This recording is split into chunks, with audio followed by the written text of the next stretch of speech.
behind this intense case to the dramatic retrial of Katherine Magbanua and try to uncover the truth behind this intense case. Katherine Magbanua is at the center of a highly publicized trial that has captured the attention of many, with her case being retried after a series of dramatic events unfolded.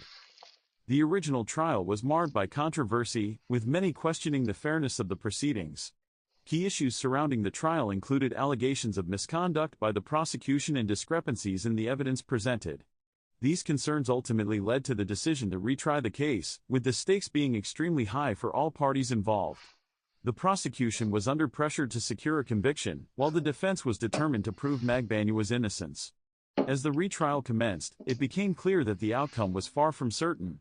The jury was tasked with scrutinizing the evidence and witness testimonies, and their decision would have a profound impact on Magbanua's life. The evidence presented in the trial was complex and often contradictory, with both sides presenting compelling arguments. Witness testimonies played a crucial role in shaping the narrative of the case, with some witnesses providing damning testimony against Magbanua, while others testified in her favor.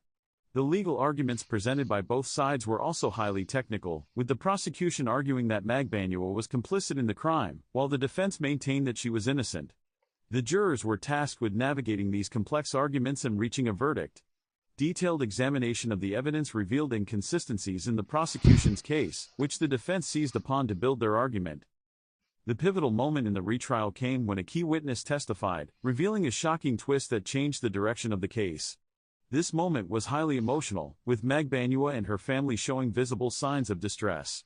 The witness's testimony was deeply compelling, and it seemed to sway the jury's opinion. The prosecution was caught off guard, struggling to respond to the new evidence. The defense, on the other hand, sensed an opportunity and pressed their advantage, highlighting the inconsistencies in the prosecution's case. As the witness testified, the tension in the courtroom was palpable, with all eyes fixed on the drama unfolding. The jury was clearly moved by the witness's words, and their verdict would ultimately reflect this. The retrial's outcome has significant implications for Magbanua and similar cases, with many watching to see how the justice system will respond to the new evidence. The case of Katherine Magbanua is a complex and dramatic one, full of twists and turns that have kept observers on the edge of their seats. Be sure to leave your thoughts on the case in the comments below, and don't forget to check out my other videos on legal dramas for more thrilling stories like this one. Okay, everybody, I just wanted to introduce you to Bruce. He's a real actor, real guy, and he comes up with this great stuff. He wrote that in like 5 minutes. Bruce, where would we be without you? Fantastic stuff, gripping. No, he's real, guys. He's a real actor, paid, and he has the voice of a king, doesn't he? Bruce the King. Thank you, Bruce. It doesn't come cheap, though. He's about $500 an hour. So, if you'd like to support the channel and support Bruce, please do. Buy us a coffee on buybruceacoffee.com/True Crime Bruce. Yeah, no, fantastic. Oh. Hey, how are you? I'm good. How are you? Good. Just got home from work. Oh, boy. Thank you, Bruce. Wonderful stuff. Yeah, that's what we're up against, folks. The robots are coming. Do you think we can handle it? Do you think we can handle it? Do you think we can handle Bruce? He's trying to take over the channel. Welcome, everybody in chat. We're continuing our footage coverage. Is it footage? We're covering footage, really, isn't it? Cover your feet. Cover your ears. No, don't cover your ears. Listen to me. Open your eyes and and rub your belly and pat your head at the same time, okay? It's going to be a great show. Who have we got today? We've got McElveen. I think it's McElveen. Man, don't you hate it when you have one of those names that you have to spell to everybody? Or worse, one of those names that's got the non-common spelling. Everyone thinks they know how to spell it, but they're wrong because your name is different. Like those people who tell you, yeah, it's Sarah S-A-R-A, no H. No H. God, they must get so tired of that. It's like, thank you, parents. Couldn't just give me an H, could you? I like the H. It's a good job Bruce doesn't have an H in his name. It's just B-R-U-C-E. Standard Bruce. What are we saying? So we're covering the fantastic audio expert, yeah? The forensic engineer, not a forensic analyst. No. That would be too easy. He's an engineer, forensic engineer, and he was the guy. He was the guy that came in after years of the prosecution listening to the tapes, Pat Sanford listening to the tapes of the recording that happened in Dolce Vida between Katherine Magbanua and Charlie Adelsson. They couldn't hear anything. All they could hear was the clatter of plates and cutlery and Italian things being ordered from a menu. Yes, I'll have the bruschetta. Oh, my friend, it is a bruschetta. I said, it's £8.50 for tomato on toast. Now go and fucking get it. So he came in and he managed to get the audio sorted, right? Sort that audio out. And then we're going to have a little bit of Pat Sanford. And I don't know that we've got much more than that, but if we run out of video or we run out of time, or no, if we have time left, we'll head on over to those wiretap recordings and have some shits and giggles with those for the rest of the evening. How about that, folks? Sound like a plan? Remember to leave a like on the video. Like, share, leave a comment, subscribe to the channel, buy us a coffee, and open your ears. Please raise your right hand, respond to the clerk. Another thing.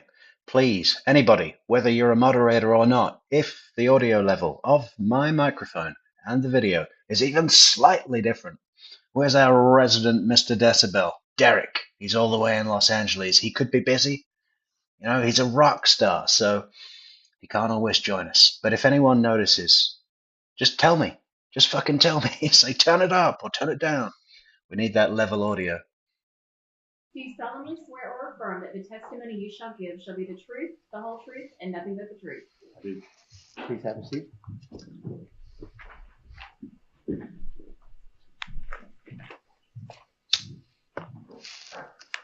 Sir, please introduce yourself and spell your name.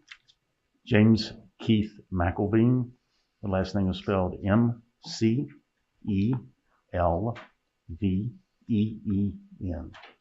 How are you employed, sir? I think that's 100 points on Scrabble, especially if you get the triple word score. I'm a forensic engineer. How long have you been a forensic engineer? About 35 years now. What is a forensic engineer? We take audio, video, computer data and try to restore it or enhance it as needed. What training and experience do you have in this area? I have given or received over 20 courses in speech enhancement, in audio restoration, and forensic audio. All right. And during the course of your employment, have you worked for the federal government? I have. And you currently are self-employed, is that right? I work for Wave Sciences, a company that I founded. Bring the video up. Does that mean audio? Bring the audio. Bring the video. The audio for the video up. Okay, let's try and do that. We'll just go to our boost settings and boost. We're going to go up to 180%. Let's try 160. 162, lucky number. Were you asked to clarify the audio from a restaurant recording in the case that we're here about today? I was. What were you provided with in this case? Thumb drives Right. with audio and video evidence. Okay. And were they from two separate devices from a restaurant recording? Yes. All right. And what device Was there one device that was particularly better audio-wise? Yes, there were. One device had clear-looking video in the file. The other one had a mesh cover to the video camera. The one that had the mesh cover was the much better audio capture. All right, so we had one with better video and one with better audio. Is that right? Yes, exactly. Okay. So your focus is the audio, correct? Correct. So you didn't do anything with the video as far as clarifying the video or doing anything with that? That's correct. All right. So let's talk about the audio. So you focused on the second device that had the better audio recording. What types of, was it one file or multiple files that you were provided with? We were provided with multiple files. Originally it was one huge file, which was too big for our tool to handle without choking. So we then asked for it to be broken up into 3 pieces. And the pieces we asked to be overlapped so there would be no chance that something would be missed and a word left out here or there. All right, so this is approximately 45-minute recording to begin with, is that right? That's correct. All right, and we've separated it into what we're calling beginning, middle, and end segments? Yes. Okay, and there's some overlap between the 2 segments to make sure nothing gets lost. Exactly. Right, I think it was about 2 minutes per segment of overlap. What can you tell us about the quality or the issues with the quality on these recordings or this recording? The audio quality was very poor due to distance, due to noise, and due to the configuration of the equipment. The location changed somewhat. The place that the second recording device was positioned was on a bench, and I believe it was leaning against the operator of the equipment, and therefore it would rub against his leg, or was propped against his leg from the best that I could tell from looking at the video and listening to the audio. So that created pointing issues as well as rubbing noise issues. There was music going on. There was the way that the device was pointed. It wanted to pick up noises from the kitchen. If and when the video from device 2 is viewed, you'll see behind the male that it's pointed generally toward, that there's a swinging kitchen door, which is very thin, and the dishwashing sink was right beside the door. So you get a lot of... Of course, this guy was being put up in a nice Miami hotel the whole time he was doing this, on Tallahassee dime, right? So, of course, yes. When I visited the establishment, I noticed that there was a kitchen door that would swing open, and that swing made an echo, and we had to go and isolate the echo, and that meant we needed another 3 weeks.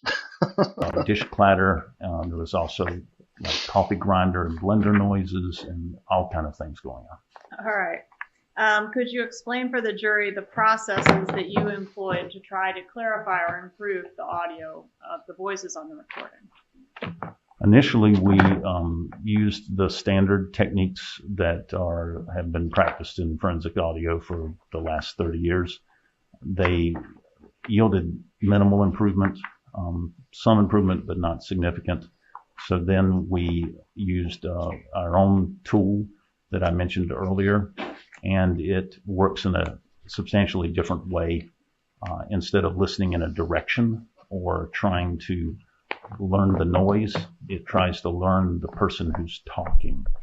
And it works to focus in all the sound on the recording on that person, that person's location.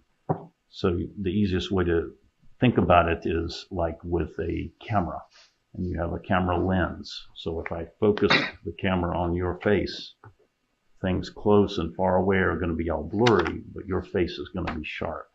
And that's what our tool does, is it focuses in on that person and then blurs out and reduces the rest. And did you attempt to focus in on the person of both Charlie Adelson as well as, well, I should say the male speaker as well as the female speaker on the recording? Exactly. In each of the three segments, we had to set the tool up independently for each segment. And then in some segments, there just wasn't much voice to deal with. In segment one, the beginning, there's a lot of noise, there's a lot of motion. The operator has not moved very close to the male and the female, and there's not much voice there to get a focus lock on. Neville, this guy's name is James Keith McElveen. McElveen. Now that's McElveen. Starting in about 7.5 minutes into the first segment, the positioning changes and it gets a lot more clear, and we could begin getting a lock. And by about...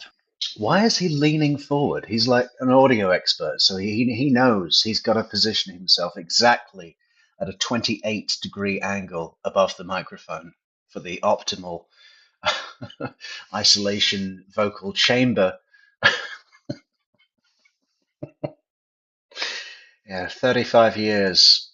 You don't spend 35 years being a forensic audio engineer without learning how to position yourself over a microphone just right.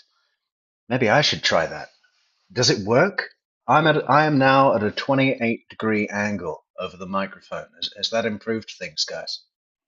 You see, that's what I love about this show. We learn something from all the experts.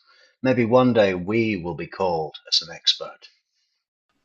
I think it's 17.5 minutes in, then they finally move, and a much better lock is capable of being achieved, at least on the male. The female did not get a very good lock at all in the first segment.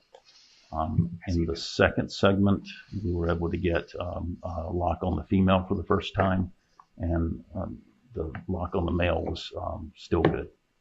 All right, so was there a significant difference in the quality or ability to clarify the male voice versus the female voice in general? Yes, there was. The male voice was stronger, partly because being masculine and a stronger voice box, partly because the male is talking in the general direction toward the device that's capturing the audio. The female has a softer voice, doesn't talk nearly as much, so there's fewer opportunities to glimpse her voice, and then was talking in the general direction away from the recording device. Right. And I would like to just continue one point. You can, once you've listened to the different segments, the male repeatedly 8 or more times says, "What was that?" And he was only sat 2.5 feet maybe when they're hit. How many times did the male say, "Was T behind what happened to me"? Are close together. So he was having difficulty hearing her with her talking in his direction. So the recording device was in a very disadvantaged location. All right. Even though the recording devices were at the next table. Yeah. Just kind of worked out that way. Exactly. And did you make some efforts to actually go down to this location and take some measurements of the way sound operates within the room where these recordings were made to try to assist your clarification efforts? I did. Traveled there to the restaurant location and made a good number of recordings over the period of 2 days, trying to get enough of kind of post-event forensic recordings to see if they could be used. But we were incapable of getting more than 3 or 4 additional words that were just, "I'm going to the bathroom." The question is, Patricia Burns, how do you feel about Devo? Oh shit, we've gone back to the beginning. See, that's what happens. How many minutes in were we? And then in some segments, so we have a procedure that's gone through certain steps that are executed the same way for each recording. All right. And are all of those steps and processes the standard in your field? Yes, they are. All right. All right, Judge, at this time I'd ask to introduce State's Exhibit 115. All right, 115 will be admitted into evidence subject to any previous objections. Yeah. Thank you. Your Honor. No further questions? Cross-examination? Sure. Thank you.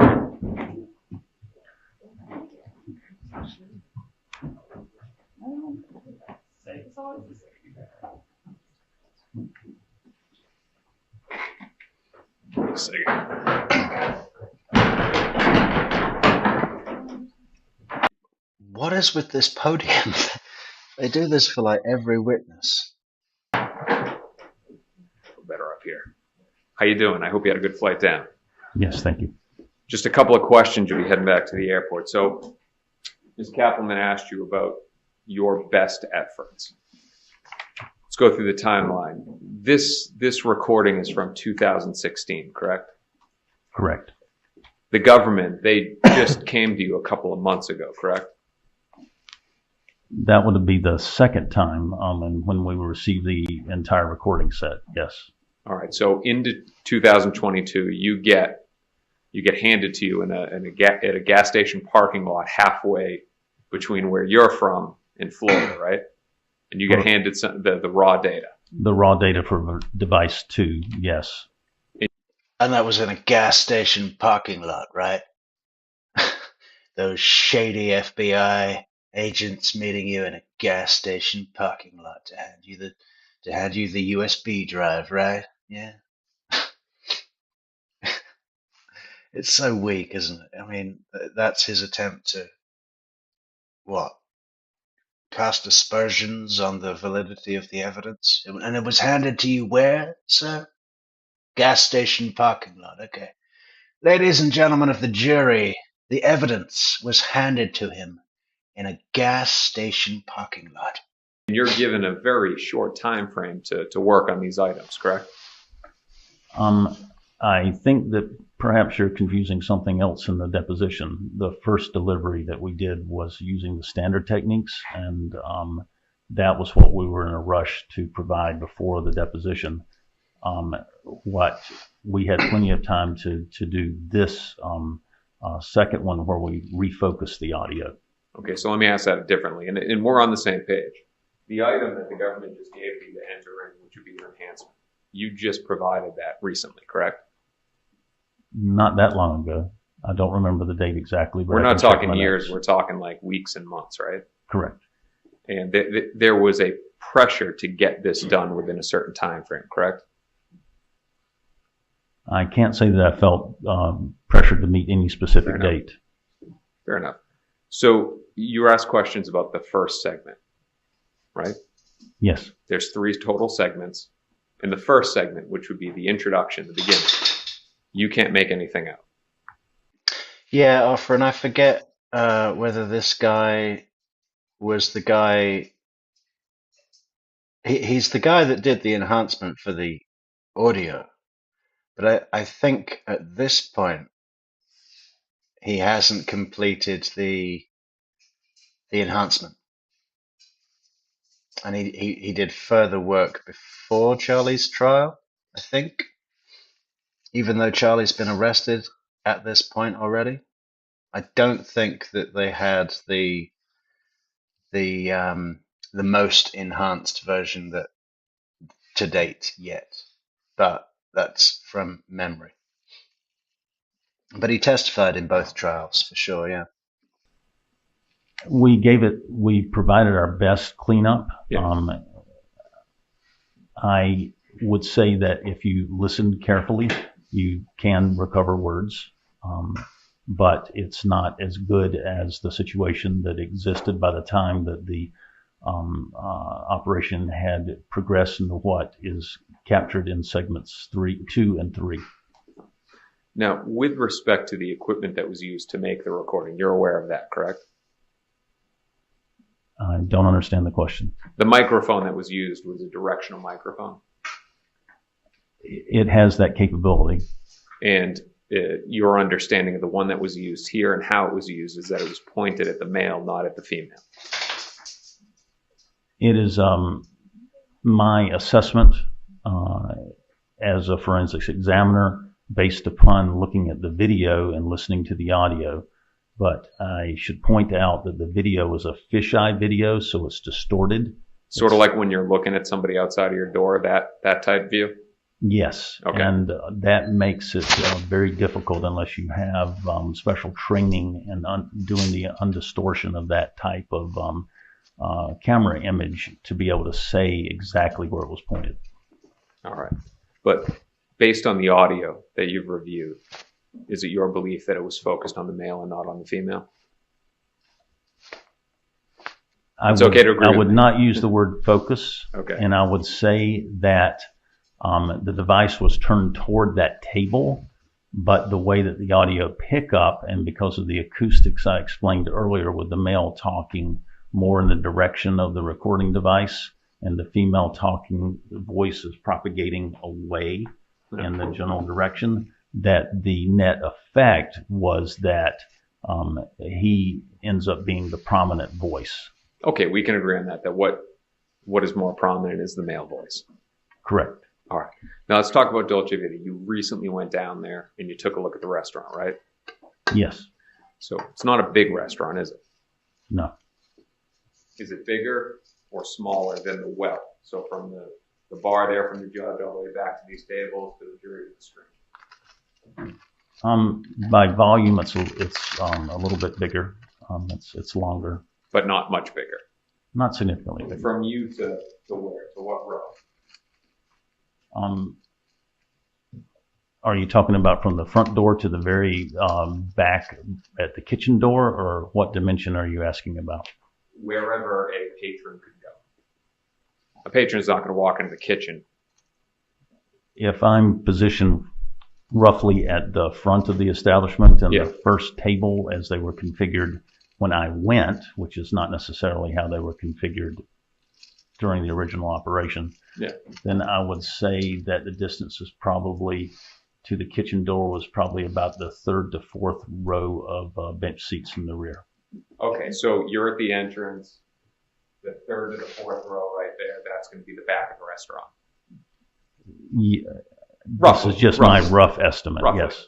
In the width of it, it's not a terribly wide restaurant, maybe from here to the jury? For the patron seating area, yes. So if somebody were to be sitting in the back, I mean, it's not like there's a back that's like all the way in the back of a restaurant, in a large restaurant where somebody could, be hiding and talking, right? Correct. It's a small, intimate place. Yes. Now, you had said something on direct, and I just want to understand it correctly, where you said you knew the distance between the female, Miss Magbanua, and Mr. Adelson, that you knew their distance, but you weren't there when the recording was made, obviously, right? I was not there when the recording was made, but on the clear video, then you can see the male leaning forward and back in his chair. Although the chairs were obviously different chairs than were there during the original recording, the tables looked the same. But you don't know. I mean, it could have been a table that, it's this wide or a little bit wide. You just don't know, right? Yes, and I gave an approximate distance. I was not trying to say that that it was exactly 2.5 feet. All right. And to help the jury for what they're going to see, basically, you're probably where the agent is. You got Mr. Adelson sitting on this side of the table, and then on the other side of the table, however wide it is, you have Miss Magbanua when they're having a conversation. Mm-hmm. Can we agree on that? Yes. I think I'm done. Give me 1 second. Thank you so much. Good seeing you. All right, redirect.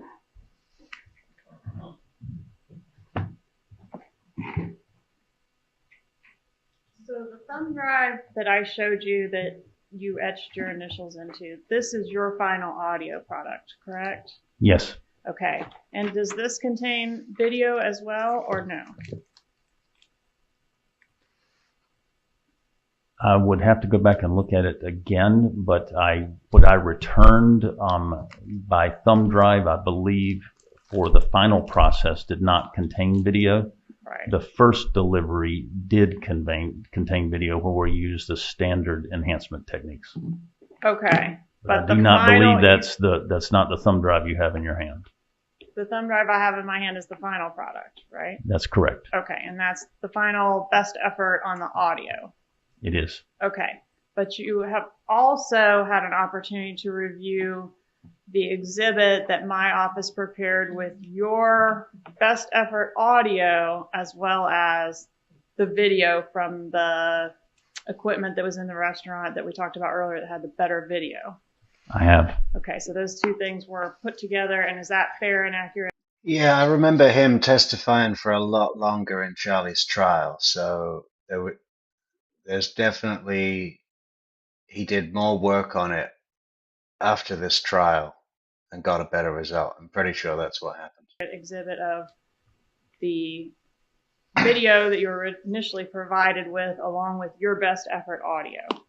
Yes, I reviewed the video with our audio put in it, and I checked two things. One, that the audio seemed to be the same audio, and it was. And two, that the timing of where the audio was inserted relative to the movements in the video were synchronous. In other words, when somebody's hand made a motion to emphasize an utterance, then the word comes up. When the mouth moves, the word comes up. Okay. And did you initial or do anything to initial that particular item of evidence that has both on it? For the demonstrative, no, I did not. Okay.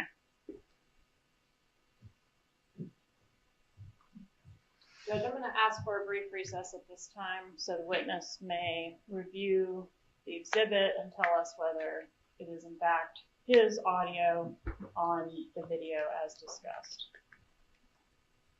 And is this on exhibit 115 or 116? Is on 115? No, sir, it's 114. I'm going to need a short recess, Judge. All right. Sorry. Okay. We're going to take a short recess then. And please take the jury out, Deputy.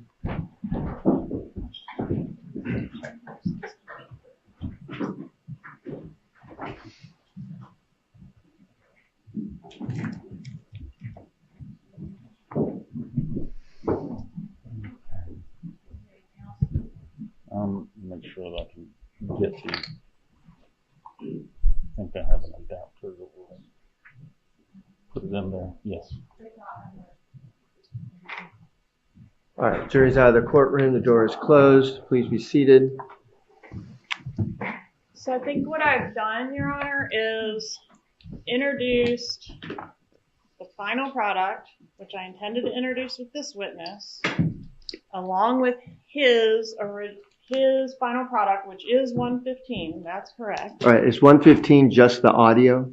Yes. Okay. Yes. That's the one thing I am confident of. 114 should have been marked 116, which I think this witness is about to tell us is... I need an adapter. I need to borrow a different laptop. Mine will not handle this one. 114 was admitted in through the special agent. Yes. I admitted the wrong item. I have to recall him and admit the real 114, which I did show him the exhibit outside the courtroom and actually play it for him. So I apologize for the confusion, but if this witness is able to say, yes, it is my audio on the video, it should be 116. But this is the thing I previously showed Bronstein and called 114. This is what you're calling what on this exhibit list? The final composite. Dolce Vida composite. Yes, sir.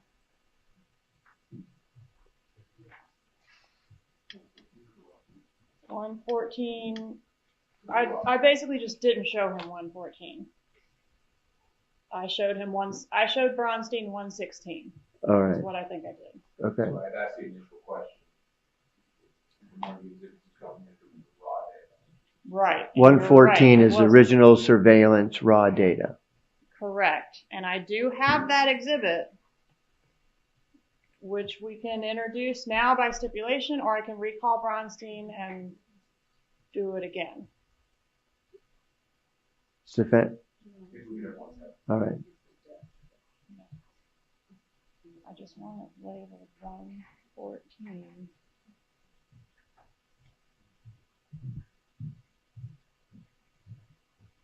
Basically just had two exhibits swapped, Judge. Okay.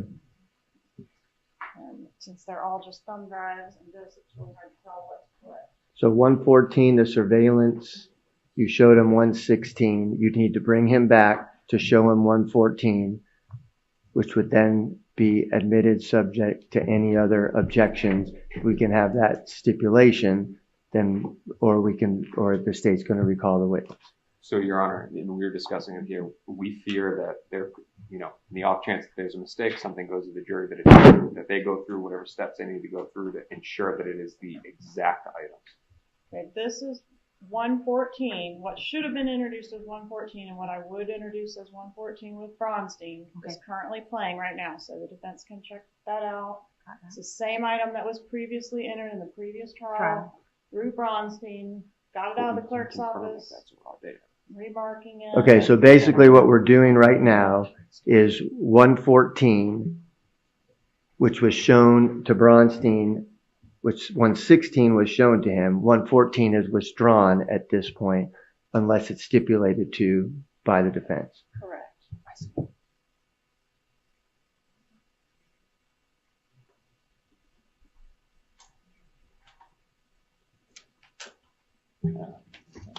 Your Honor, normally we would stipulate because we want it to move smoothly, but we do not want to take the responsibility for any mistake that may have happened. Right. Well, we're looking at 114 right now. Do you want to look at what 114 is? Or we'll go ahead and recall. So I mean, I don't know what normally and why this is abnormal, but the state will just recall the witness. Is your witness, yes, sir. You want to make sure that he's remained outside? He's still here. This disc is the same disc he initialed in the last trial. His initials are still on it, so I just showed him the wrong thing. All right.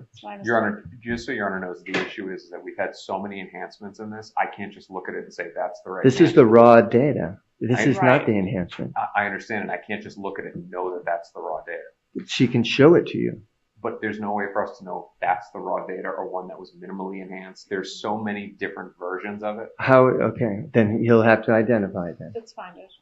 And then with respect to the disc, I mean, of course, and not saying that the government did this, but could there have been a situation that the disc is different than the envelope that has a signature? Well, now you're making all kinds of things up, mister, because there's been no allegations of that. And I'm not making it. Obviously, they had some things that were disorganized, and we don't. Wow, that's a pretty serious allegation. Now you're making all kinds of things up. Judge is sick of it. Judge is sick of it. We don't want. The one mistake that was made was the wrong exhibit was shown to the wrong witness. Right. And so it was a correct witness, but it was the wrong exhibit. So the state will recall, let's go ahead and what do you need to make sure now with this witness? I need this witness to agree that 116 is his audio coupled with the video that he was originally provided. All right. So has he viewed that he can do? All right. Why don't you go ahead and ask him questions about that? Proffer him. Please. All right. Mr. McElveen, have you had an opportunity to review States 116? I have. What does States 116 contain? To the best of my ability in the current situation, it contains the original video that I was sent by your office, coupled with the audio that we returned for device 2. Judge, that would be the proffer. All right. Do you have any questions? No. All right.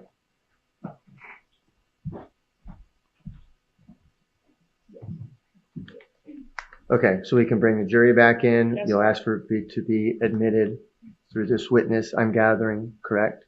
Yes. And then when you're done with this witness, and then we will bring in the other witness. Bronstein again. All right, Sorry, let's Judge. bring the jury in.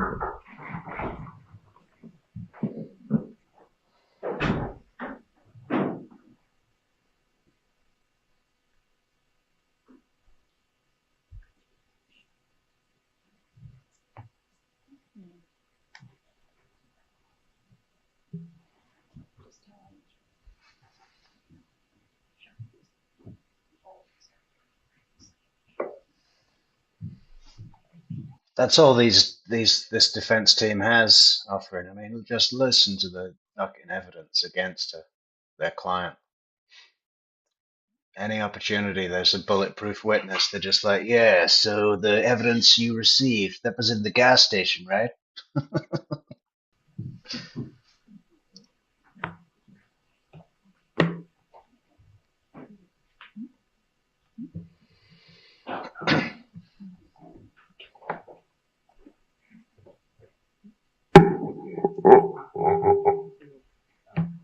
All right, jury entry in the courtroom.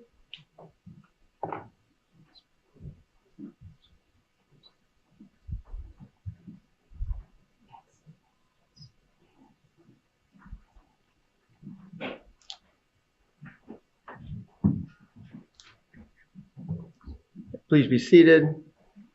Thank you for your patience. We're ready to continue with the testimony.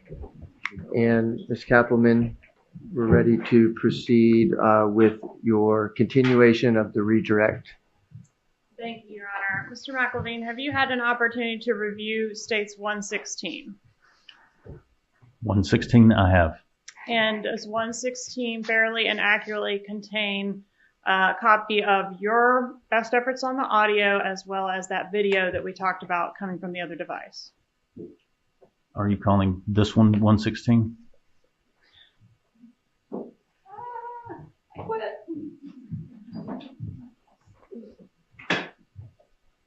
Yes. I'm calling it 116. Okay, then yes, I have. Sorry. Right. Judge, at this time, didn't want I'd either ask one you- of us to be confused. I can be confused enough for both of us. All right, so Judge, at this time. I can be confused enough for both of us. You charmer, Georgia. I'd ask the movement of 116. All right. Any objections other than those previously made on the record? No, Your Honor. All right. It will be admitted as 116. All right. Just to clarify, 115, your final product, just audio, and 116, your final product plus the video. Correct. Thank you. No further questions. All right. We can excuse the witness. Yes, sir. All right. Thank you, sir. You're free to go. Have a good day. State may call its next witness. State recalls Special Agent Bronstein. All right. Special Agent Bronstein, please.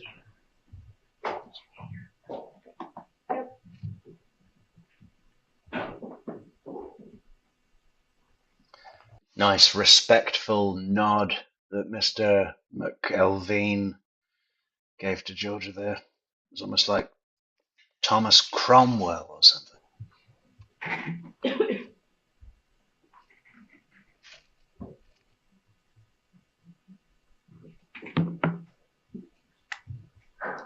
Oh, another foot cam. How's the Beetle boots? I do like these little shots of Mr. Sarah Bronstein, Diggins' you've knees. previously been sworn to tell the truth. You're still under oath. All right, sir? All right, thank you. Please have a seat. We just missed you. It's been so long. All right. I previously approached and showed you a thumb drive, which we reviewed outside the courtroom shortly before your testimony. Is that right? Yes. Okay. Now I'm going to approach and show you what I've marked as state 114 and ask if you recognize this disc.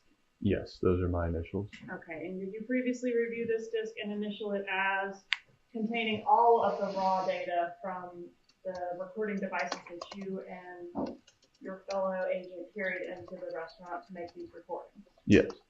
So at this time, I would ask movement evidence state 114. Any objection other than those previously stated on the record? No, Your Honor. Thank you. It'll be admitted as states 114. Thank you, Judge. All right. I think that clears it up. All right. Do you have any cross-examination? I'd hate for him to come all the way back and not have a cross, but no, I have nothing for him. All right. Thank you. Okay, you're free to go. Thank you.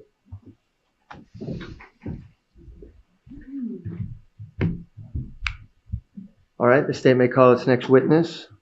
State calls Agent Pat Sanford. Agent Sanford, please. It's Sanford, no D, Judge. Sanford.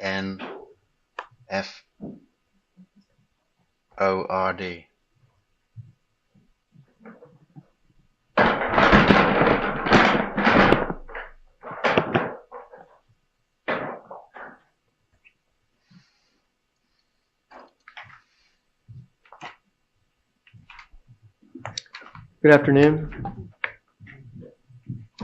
Before you have a seat, we're going to swear you in. Please raise your right hand, respond to the clerk. Do you solemnly swear or affirm that the testimony you shall give shall be the truth, the whole truth, and nothing but the truth? I do. Thank you. Please have a seat.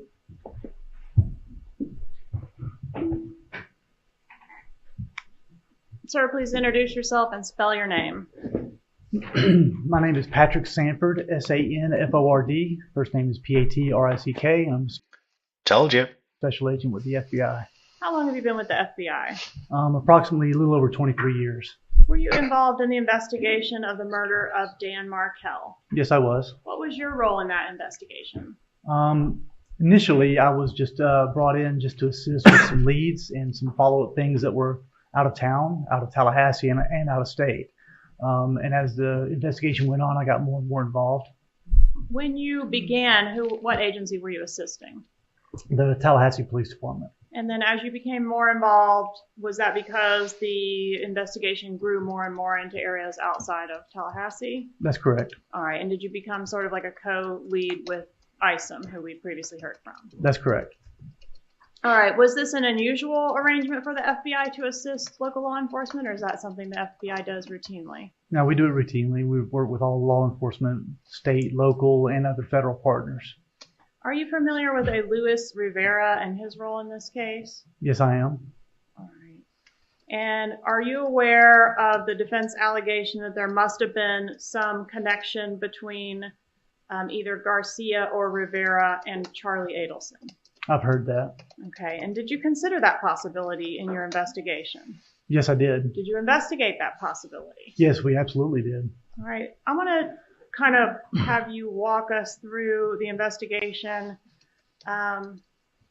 specifically in reference to what, if anything, was done to follow up on that possibility.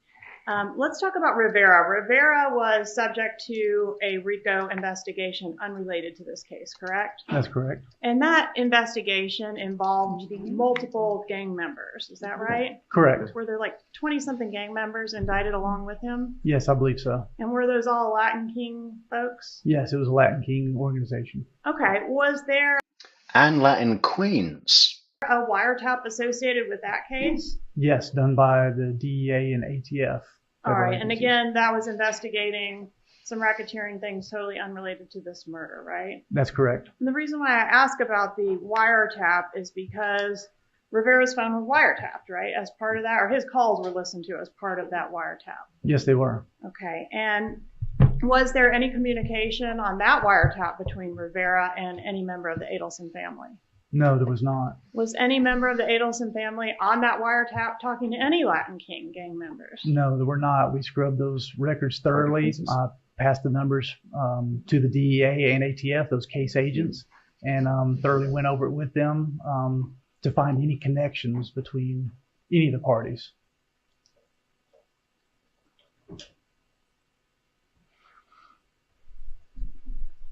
Based on the wiretap and all the other data mining that was done in this case, which of the players from our Adelson family poster, would you mind putting that? I think it's demonstrative to see. Should already be. Which of those folks was? Let's put it up to your left there, Sarah Katherine. Yep.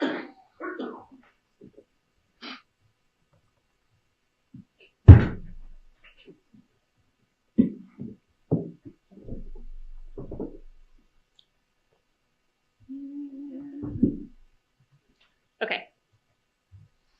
Who on this chart was Luis Rivera linked to? Luis Rivera was linked to Sigfredo Garcia. Okay. And who was Sigfredo Garcia linked to? I'm specifically referring to through communications and data, not just relationships that we know about. Correct. The communications also, Sigfredo Garcia was connected to Katherine Magbanua, There was a few calls after the fact between Luis Rivera and Katherine Magbanua down the road. Okay. And was there any relationship between either Garcia or Rivera, other than through Katherine Magbanua, to any of those folks at the top? There was one communication from Tudo Garcia's telephone to Mr. Harvey Adelson. All right. And was that on July 1st? Yes, it was. Following the jet ski incident that we heard about earlier? That's correct. Okay. Other than that phone call, nothing else to report through any of the data that was collected in this case? No, nothing. All right. And you're aware that Rivera chose to become a witness in this case? Objection, Your Honor. Again, leading. Overruled.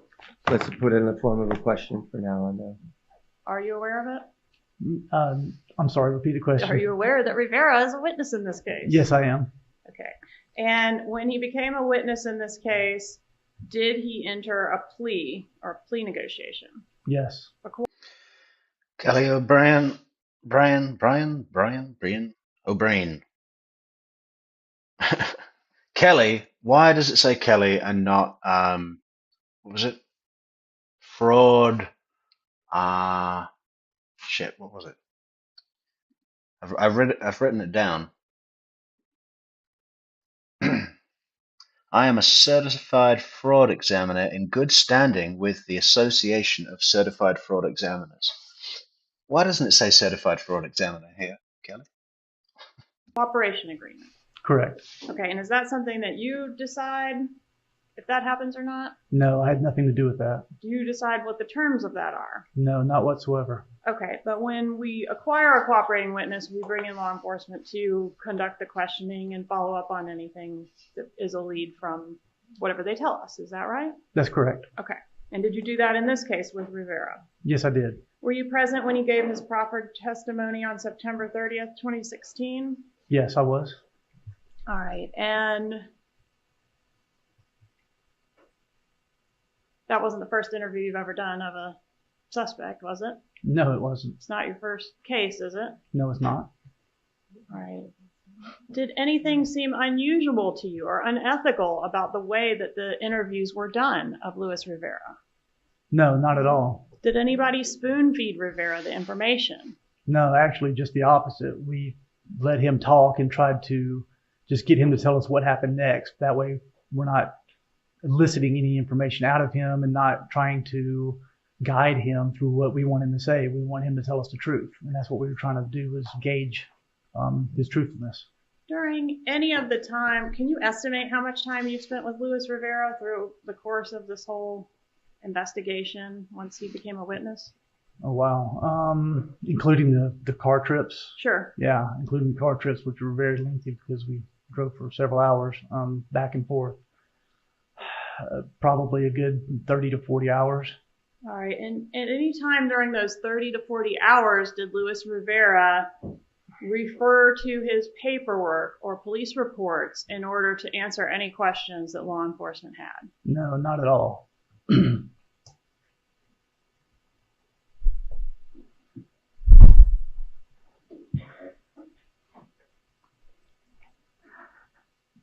If you learn something new from a subject or something law enforcement hasn't already discovered through the investigation, is that something you would check out? Yes, absolutely. All right. And you referred to riding around in the car. Was that an example of that when y'all were trying to look for the gun, right? That's correct. All right. And one of the things that we've learned that came out of the Rivera proffer was this allegation that Garcia had shot a hole in the Prius. Are you familiar with that? Objection, hearsay, and leading. Restate the question. It's already in evidence, Judge, that Garcia shot a hole in the Prius. All right, you can answer. Overruled. All right. You've heard that Garcia shot a hole in the Prius? That's correct. Mr. Rivera told us that. We were unaware of it at the time.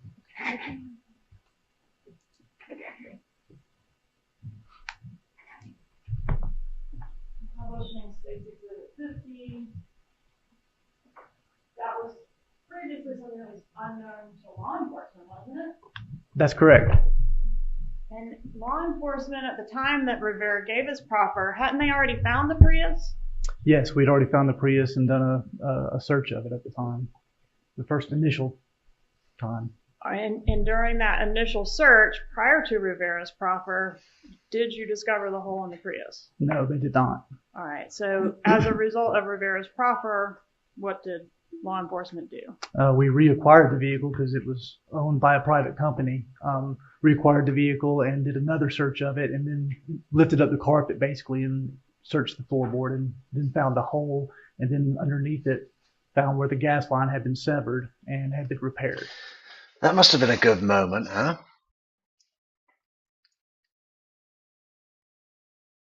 It's pretty amazing that no one had ever found the hole.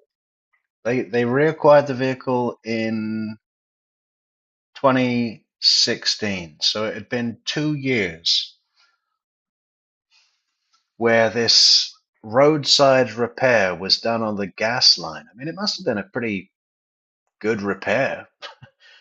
Maybe not safe. It might have voided the insurance had it blown up. Okay. And what about the cocaine or crack dealer that Rivera alleges to law enforcement that he and Garcia had contact with in Tallahassee? Was that person identified? Yes, he was. Shadrick Nobles.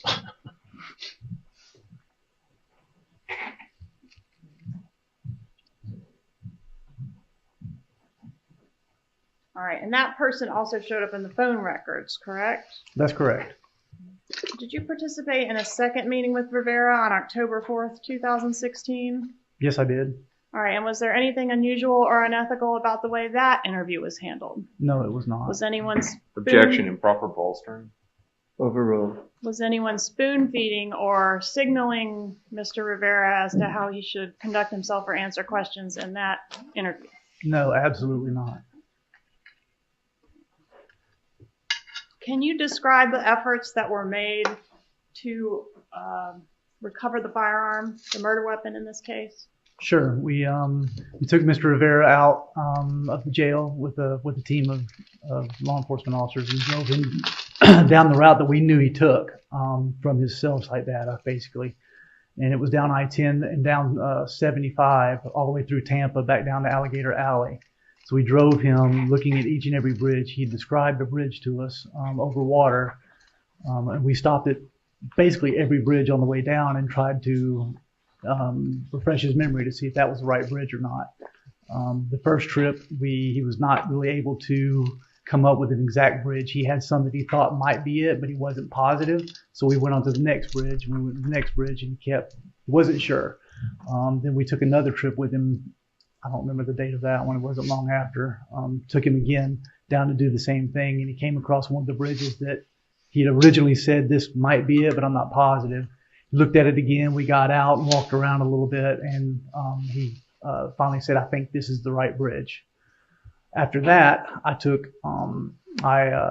obtained, it was outside of Tampa, this bridge that he identified. I took a team out of our Tampa FBI office. They're called an evidence response team, approximately 10, 12 people. Went down. We had all the brush cut around this bridge, underneath the bridge by the river. Had it all cut down. We used metal detectors and did a grid search underneath the bridge looking for a weapon. Then approximately a few weeks after that, I had a dive team come in, some from Miami division and some from out of Virginia or Quantico area. They're FBI agents that are trained to do technical evidence searches underwater. They brought their dive equipment down and they did a grid search of the river underneath the bridge where he indicated the gun was thrown. So would you disagree or agree with the characterization you just drove down to a couple bridges and then gave up? Oh, I totally disagree with that. All right. And did you get the impression that Rivera was attempting? Is that what Christopher DeCoste is trying to say? Jury, they just drove to a couple of bridges and gave up. They got Rivera at McDonald's because they're making him lie for them, so he gets his deal. They got him at McDonald's, and then they went home. Okay? There was no search.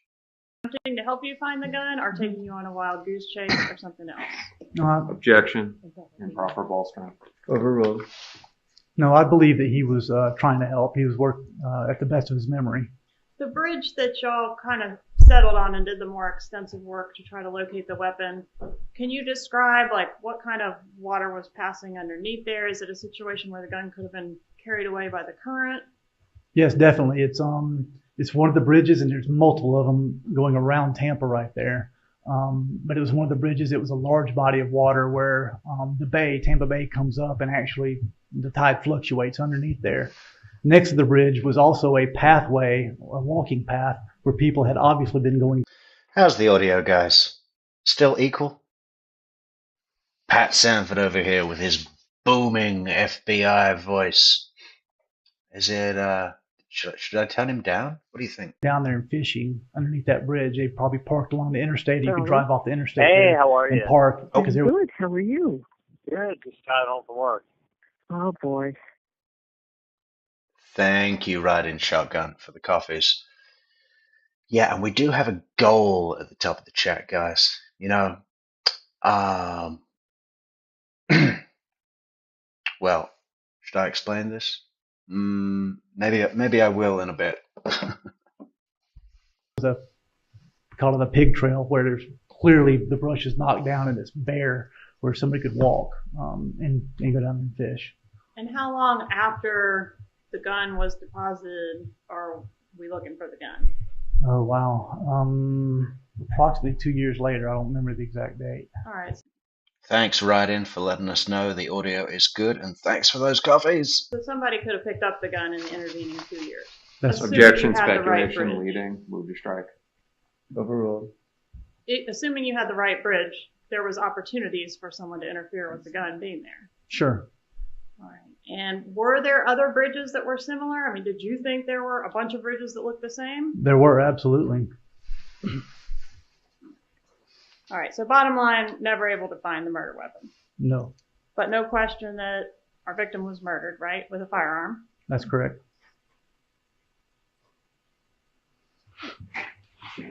All right. What about the information that Mr. Markel was planning to leave town the day after his murder? Is that something that Mr. Rivera provided to law enforcement in his interviews? Yes, it is. And is that a piece of information that Rivera could have learned from a police? Georgia, it's a puzzle piece of information. Come on. Has that not caught on in this trial? That really is Rashbaum's signature piece, puzzle piece. The puzzles don't fit. The pieces of the puzzle don't fit. I love how he recovers from that, because it doesn't sound like a mistake. I quite liked it. The puzzles don't fit. The pieces of the puzzle don't fit. Report. Not to my knowledge. I've not seen that in a police report. Right. And what did that information check out? Was the victim planning to leave town the next day? Yes, according to what I was told he was. Okay, and that was from Wendy Adelson? I didn't interview Wendy Adelson. Okay, did you review Wendy Adelson's interview? Yes, I did. Okay. All right, so you didn't personally hear from a witness that was planning to leave town, but your understanding is other law enforcement. Okay, we've had goal 1 from our chief operating officer, Amy. Thank you, Chief. Officers looked into that? That's correct. Okay.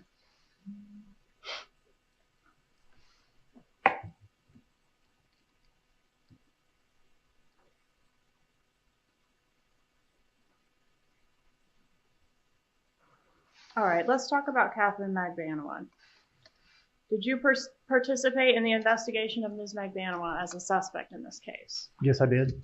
Did you participate in surveilling her home between November of 15 and May of 16? Yes. And did you physically observe her during that time? I did. All right, could you please point her out and describe what she's wearing? She's at the table over there wearing a black jacket and white shirt with glasses. In the middle. In the middle, all right, thank you. They're both in the middle. All right, and did you observe Ms. Magbanua during the time that you were surveilling her home driving a black Lexus? I did.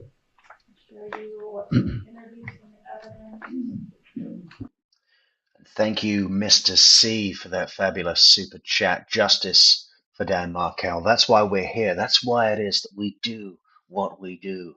I know there's thousands that claim that, but something tells me that I am definitely the guy to hit it home.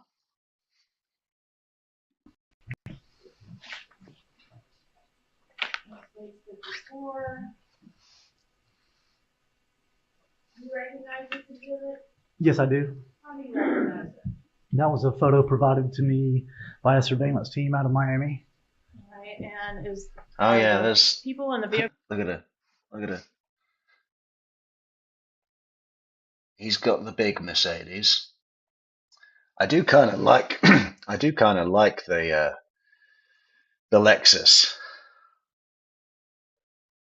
It's a Coke dealer's car, you know. I'd rather have the Lexus over the Mercedes. I don't like that Mercedes. It's not even a Mercedes. That Lexus looks pretty cool though. Vehicles in this exhibit consistent with what you observed during the time you were surveilling Ms. Magbanua? That's correct. All right, who are we looking at? On the left in the green shirt is Charlie Adelson. On the right is Katherine Magbanua. And what vehicle are they getting into there? That is Mr. Adelson's Mercedes. What about the vehicle behind the Mercedes? That is the black Lexus that she was driving. And did you observe her Hello, driving Deb that H. yourself during the time that you were surveilling her residence? Yes. All right. Did you make any efforts to try to verify the defendant's employment at the Adelson Institute? Yes, we did. And what efforts were those? We conducted wage and hour checks, which generally is through the state. It shows when taxes are taken out of somebody's employment. It shows that they were employed there. Then after that, we actually subpoenaed, took to the Adelson Institute a subpoena and actually questioned a couple of the employees there. And when was that done?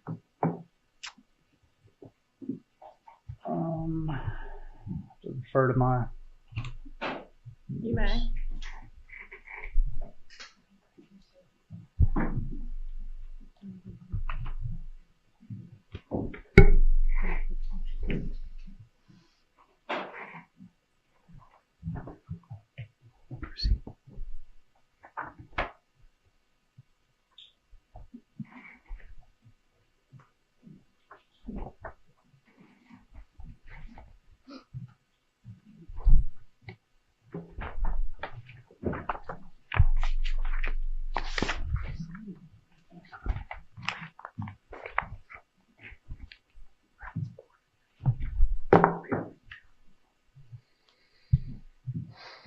Okay, it was on June the 1st of 2016. And were you physically present for the delivery of that subpoena? Yes, I was. And did you go into the Adelson Institute? I did. Great. Tell us about your experience in there. We walked in, approached the front counter, asked the first lady sitting at the counter if she knew Katherine Magbanua, and she replied that she did not. But then she stated that she would get her office manager to come. The office manager came. We asked her the same question. She said she did. We told her we had a subpoena for her records. We asked her how she knew her, and she basically told us that she didn't know her, that she was just told that she works there on the weekends. All right. And who was the office manager that told you that? I believe it was Are you Erica refreshing? Johnson. I am refreshing my memory. Okay. I apologize. Yeah, just tell us before you do it. Okay, sorry. Let me refresh my memory. It was Erica Johnson. Okay.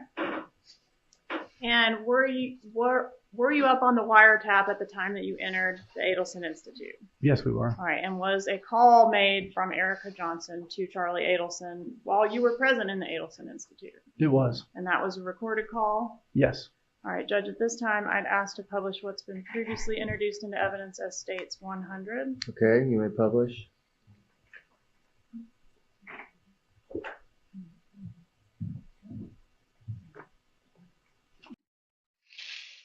And thank you, Matthew K., who says, Chucky Big D and Wendy Vomit just all need to be together. Really do hope we see Big Dog Georgia v. Wendy Vomits Dungeon Master Attorney. Thanks, Metrix. Okay.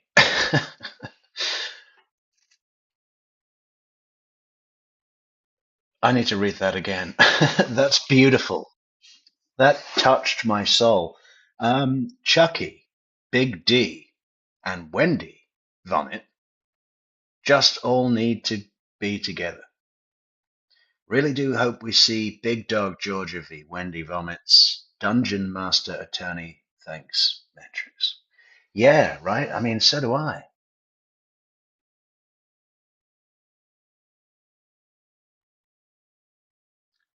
You know, what is it? The Electric Light Orchestra? That song? Showdown? It's a pity we can't play it right now. But that's what plays in my mind every time I think of that moment. It's gonna be good. And thank you, Leslie. Judge's doppelganger. Ventriloquist puppet. Yeah, I see what you mean. Hey,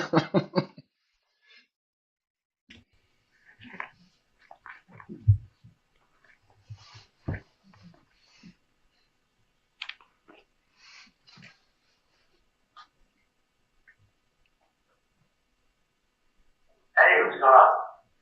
Hey, FBI is there asking for a regulatory. For what? Does she work here? I wouldn't,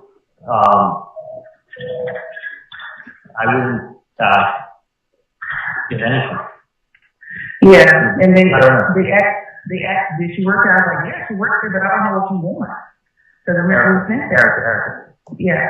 Do me a favor.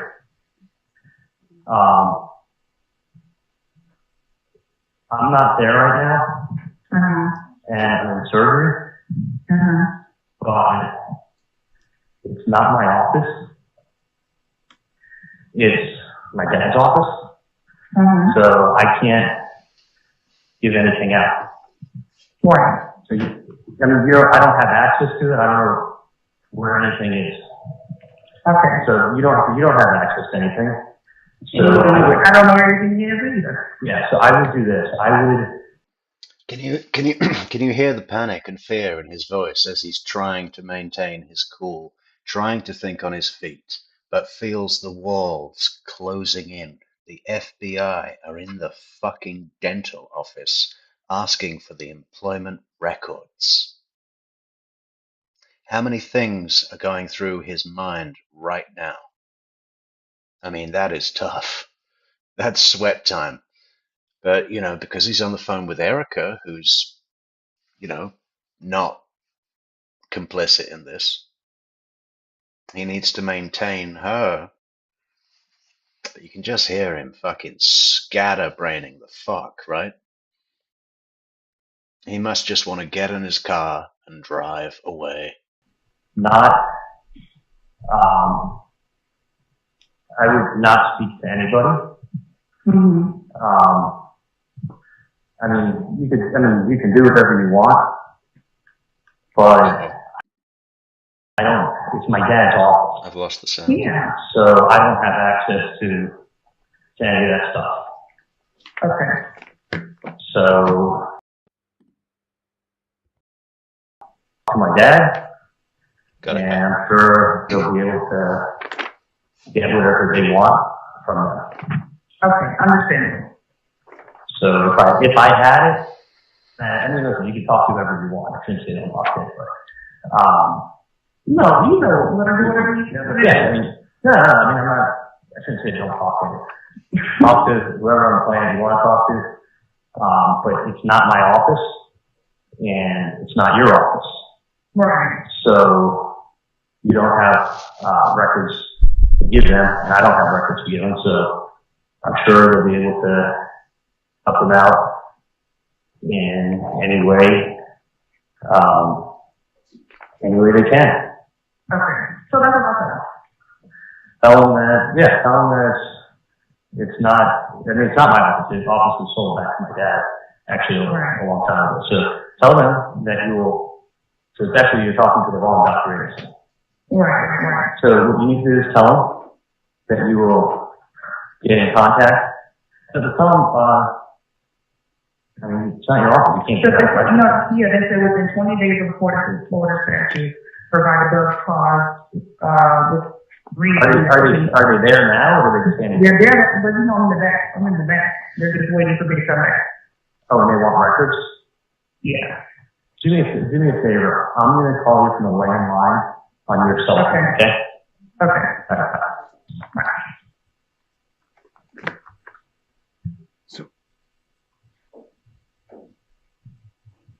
What was the word you said, if you know? What kind of line he was going to call her from? A landline. Okay. And that, if he did that, that wasn't something that was captured on our wire, correct? That's correct. All right, so Erica Johnson advised that Ms. Magbanua was working at the Adelson Institute on the weekends. You were surveilling her during this time period, right? I think we said November of 15 through when? May of 16? That sounds right. Okay, and during the time of the surveillance, was there any evidence that she went there on the weekends? No, there was not. Okay, you were monitoring her movements during that time. Correct, through electron surveillance, correct. All right. And the ultimate result of the subpoena to the Adelson Institute was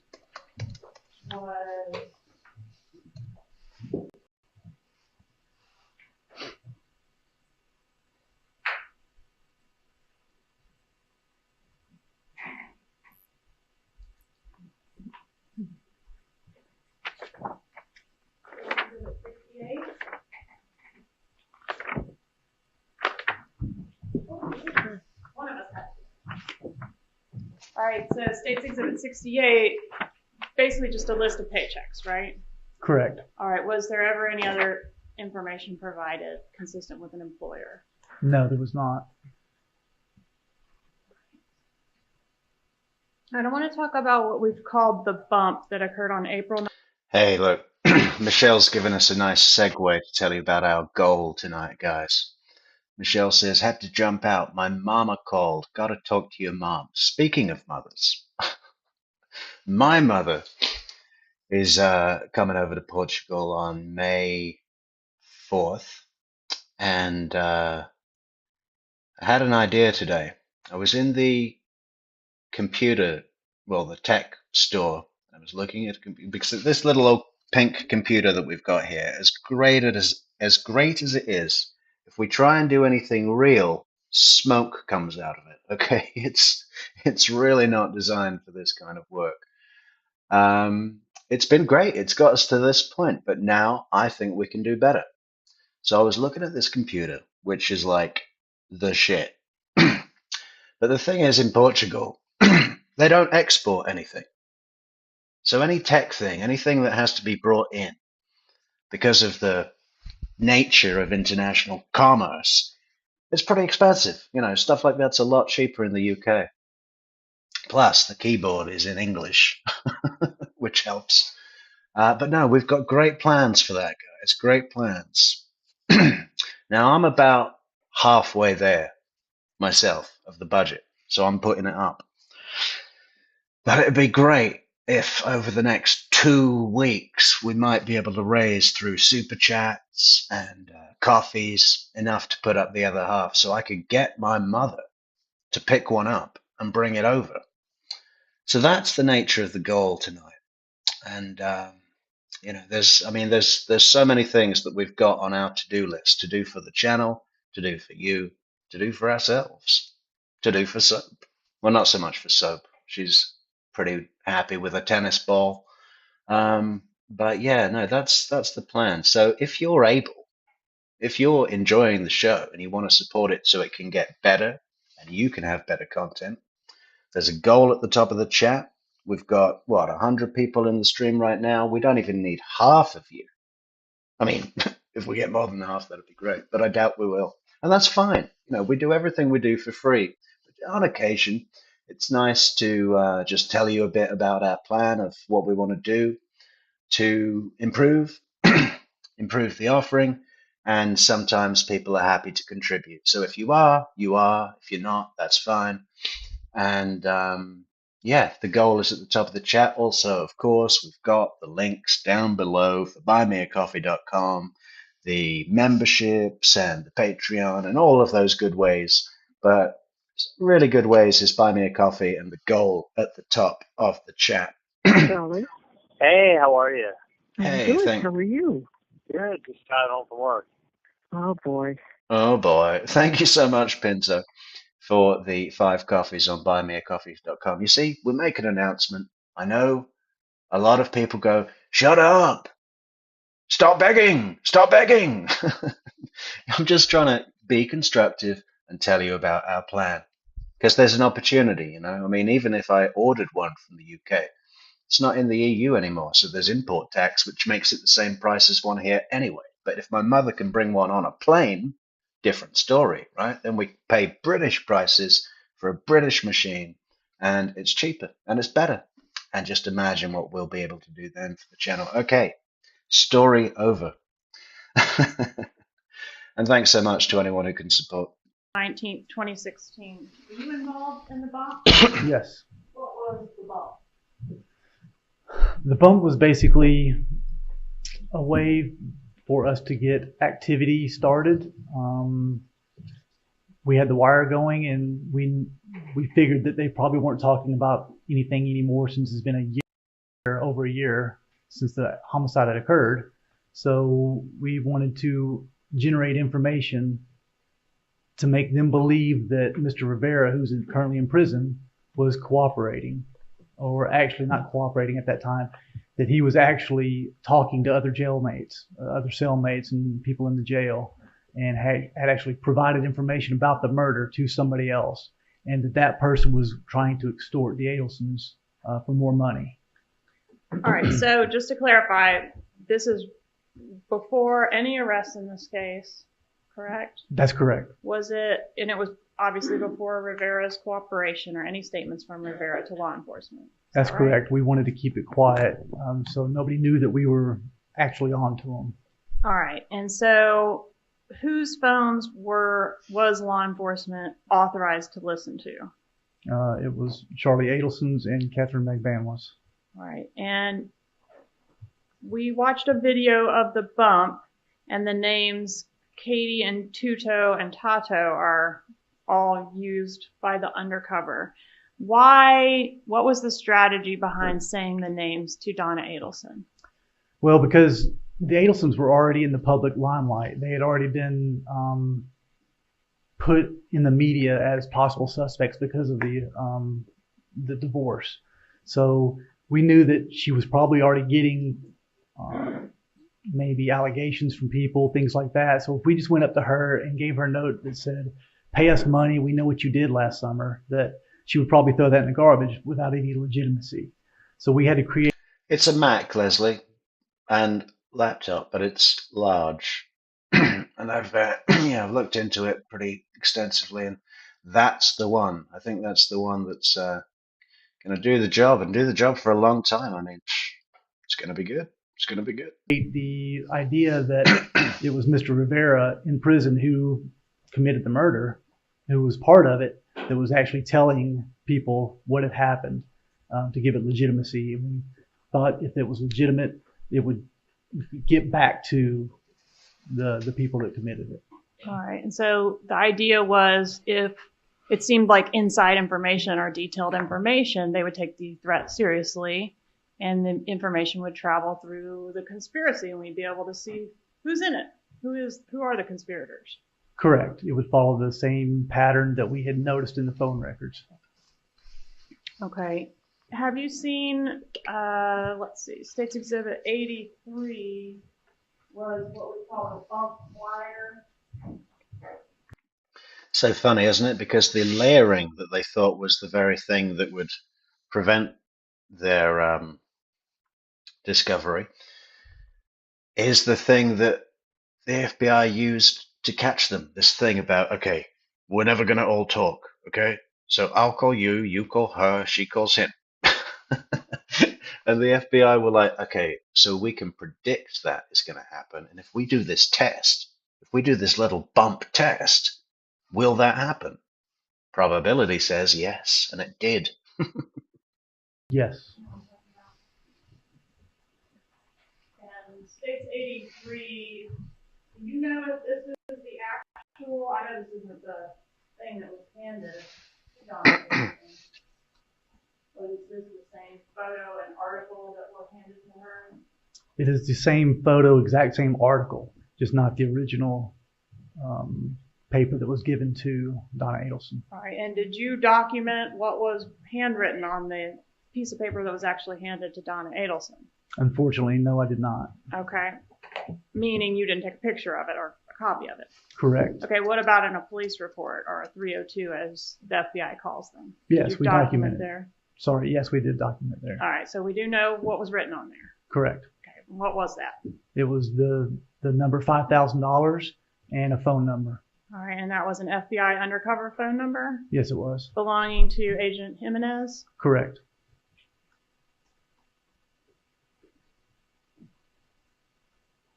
And was that undercover number being monitored and recorded at all times by law enforcement during the operation? Yes, it was.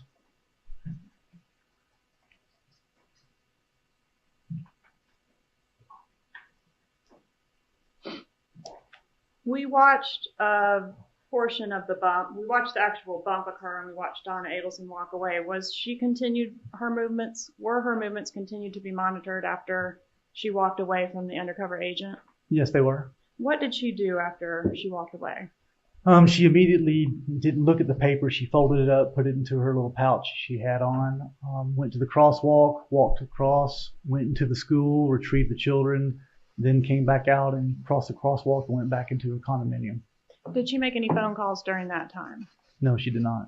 And where was the bump relative to Donna Adelson's residence? It was the sidewalk right outside of her building. The icon is a large building right on South Beach, large condominium, many stories. And right across her street is the school. So she literally comes out of the building, crosses the sidewalk, crosses the crosswalk, goes to the school, then returns back across the crosswalk, and goes back into her building. And once she goes back into the building, who's the first person that she calls? Charlie Adelsons. Was that a call that was recorded pursuant to your wiretap? Yes, it was. All right. And have you had an opportunity to review States 99, thumb drive containing the wiretap calls in this case?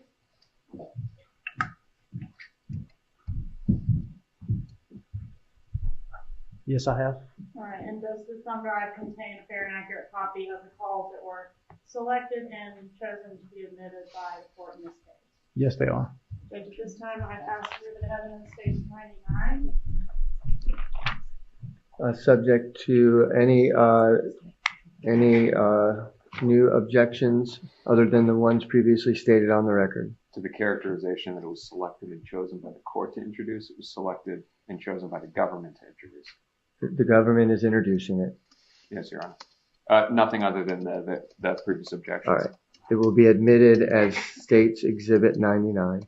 All right, Judge. At this time, I would ask for permission to publish Call A. You may. All right. Thanks so much, Ride-In Shotgun. 2 upgrades.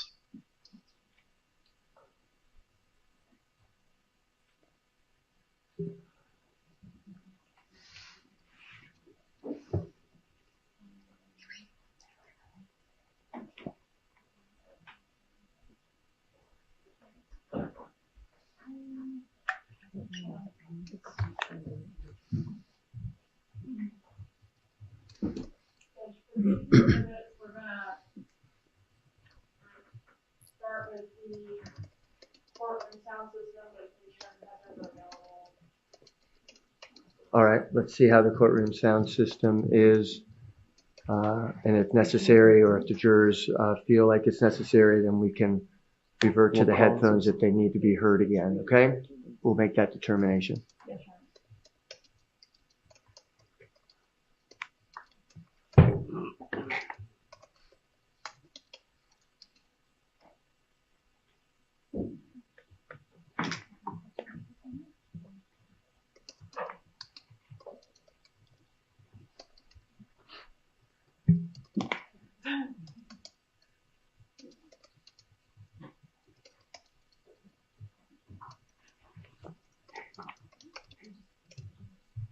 Sorry for the typing, guys, but it's an important message.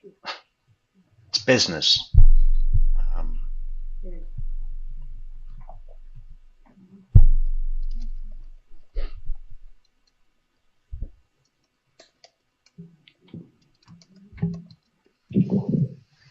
Okay. So,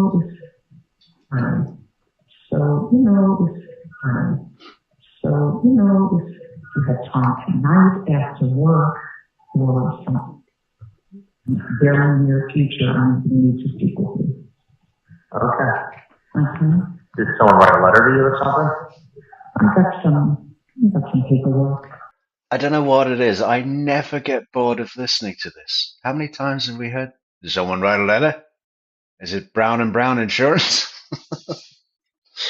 Is it because I didn't pay the SunPass? Is it anything government related, military or this guessing game he plays? It's just like, what is going on? Oh, it's like there's the feeling that he's got this compulsion, right?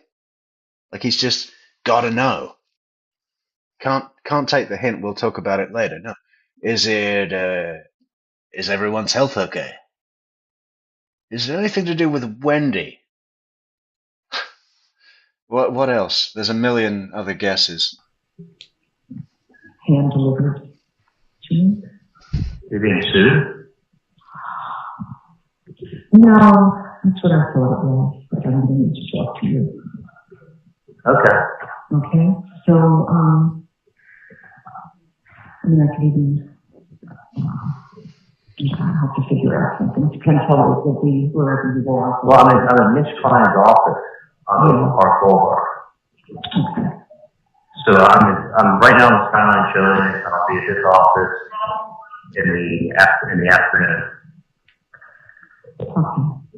So the boys will finish their piano lesson around 4-ish, and they take on the traffic with them, and they take a ride with them up there. Does Dad know about this?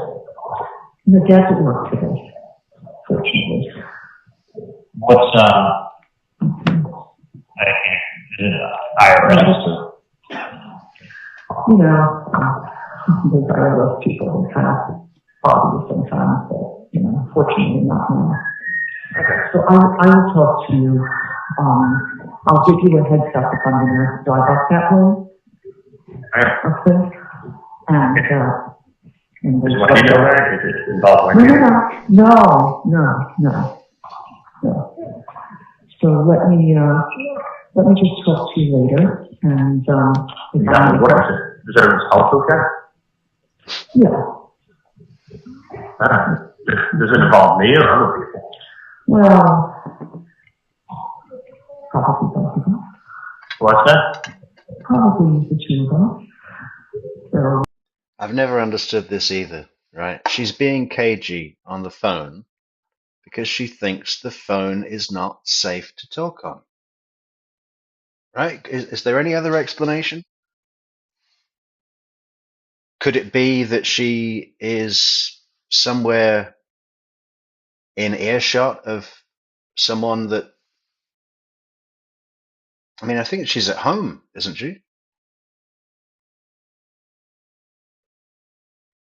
Why would you say that?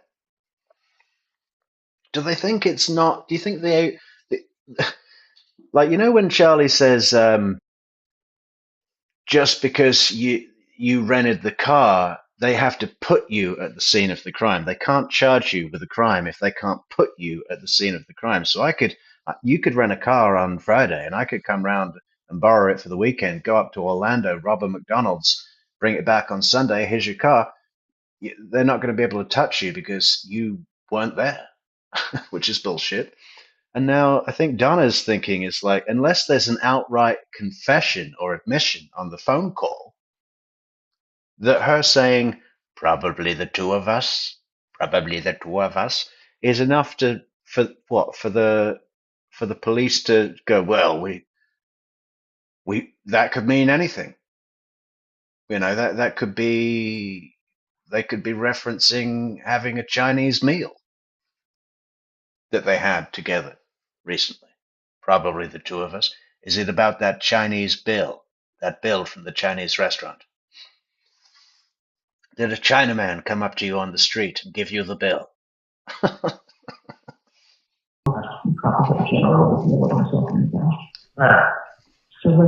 let's just find some time to talk to each other and take the boys for a ride, okay? You're going to take the boys up there? Well, Lindsay doesn't come home. He doesn't get here till about 7. That's when Dad gets here. So it's learning you talk to me there. Today or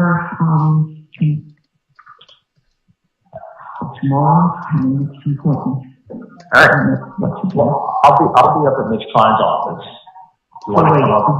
Oh yeah, for real. I'm just concerned that I just have to get up there and get back in time for him to get there. Sometimes she gets out a little earlier, but not kind of nice here. Can I ask you a question? Who's the paperwork from? I see that. That's great. It was something that came hand to me as I exited the building today. And he was anonymous or? Oh no, it's not anonymous. Not anonymous. I just don't want to discuss it over the phone. Right, whatever it is, it is. It's silly, but if you want, I wouldn't bother you. Trust me. Yeah. Do you want me to come down to see you tomorrow? I actually have the day off. Yes, that would be wonderful. Dad actually works later tomorrow. You know, he goes in at 1 o'clock. We both work out at the gym from 9:30 to 10:30. So whatever it is, I'll take a look at the paperwork. Yeah. I hope it's not the IRS. I just would like you to review it and give me some input as to what your thoughts are. Okay? So come down tomorrow. Dad leaves at 12, so anytime after 12 would be good. 12 tomorrow. Yeah, he leaves at 12. He starts at 1 there, so 12, 12:15. I'll come down in the afternoon. I have to hang out with you and see what's good. That would be great. Perfect. All right. I'll talk to you later. Love you. Bye. All right, in this call, it sort of picks up mid-sentence. Can you explain why? Is there a part we didn't get, and if so, why? Not sure if it was minimized or if the call just didn't come through at that exact time. I'm not sure why. All right. And during the discussion, at any point does Donna say the name Katie on that call? Hold on 1 second.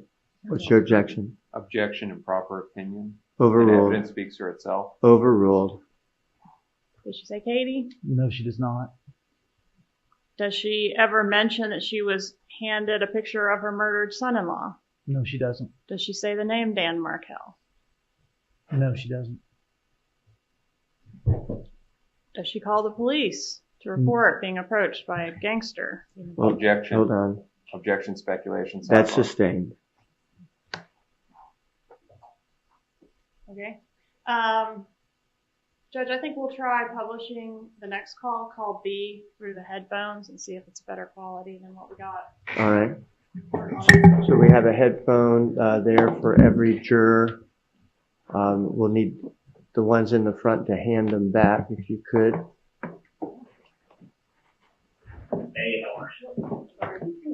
And yeah, those are yours.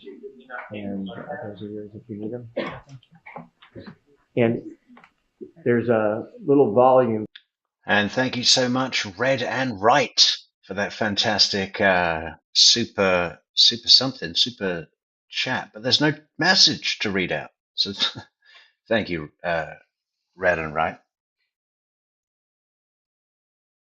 And what's that picture? Is that a young Betty Davis? I think it might be. Nice. Control on the front here. Okay, and so each one controls, and you're going to have to do a little bit of figuring out whose controls whose. I don't know if they're numbered or not. They are numbered, Your Honor. Oh, okay. So your set will be numbered with the control that's up here. Okay, and so if you need to turn them up, those who are sitting in front of the controls, I'm going to put you in charge. Okay, so Hey, Michelle, I like your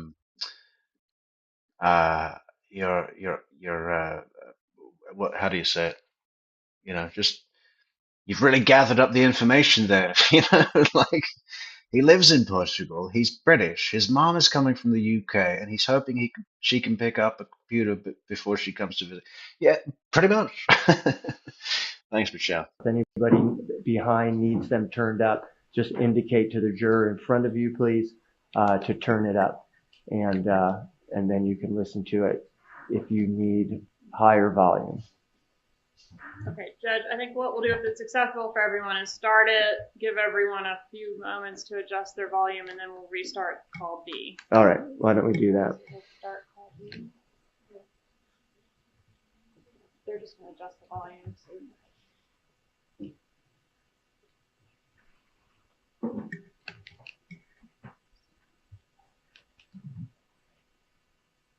Hey, how are you? Good. You're not paying the fund tax? I don't get it.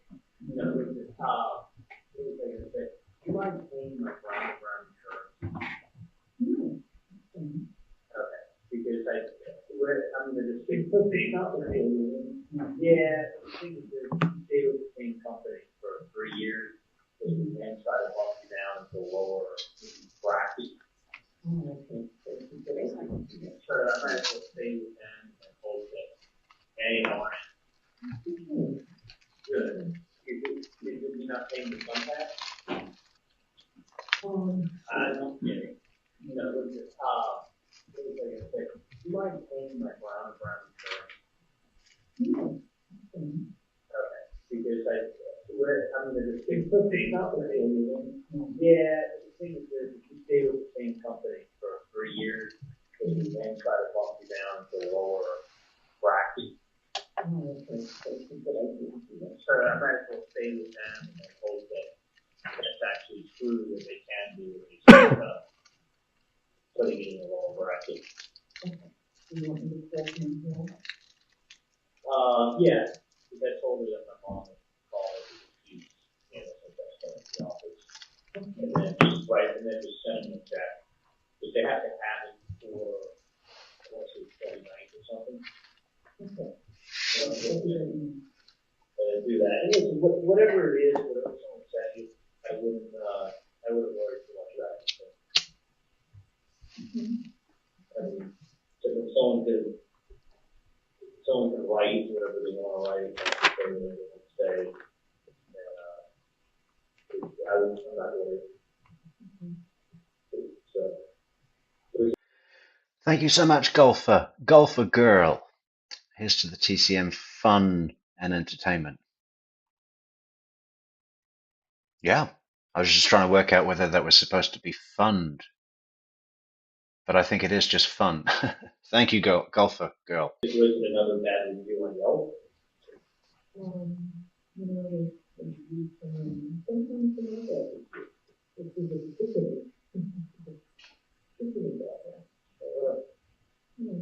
I'm not being sued. No. All right, honestly. You see, he's actually called back to have more guesses. What's his deal? It's ADHD or dyslexia or something. I think that must be part of it.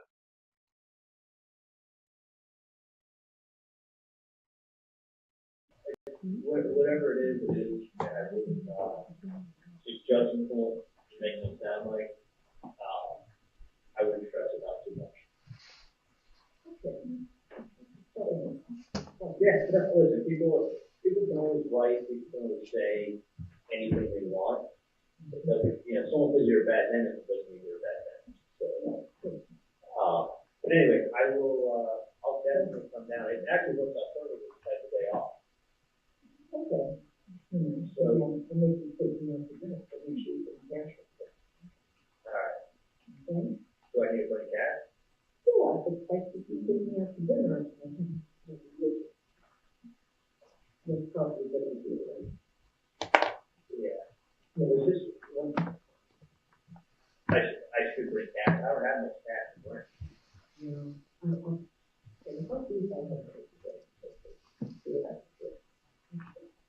it actually that was someone blackmailing you?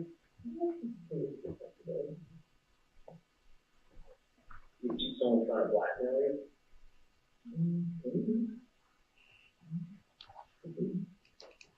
No. That's crazy. Is there, I don't know what blackmail is, but is there any way I can see you can't come up here at all? Acapella, is it the sound of this wiretap that you're not liking? Because we're listening to a stream of a recording being shown on a screen in a courtroom. So it's going to be a little muddy, but I don't think it lasts long, and then we'll be back to real microphones.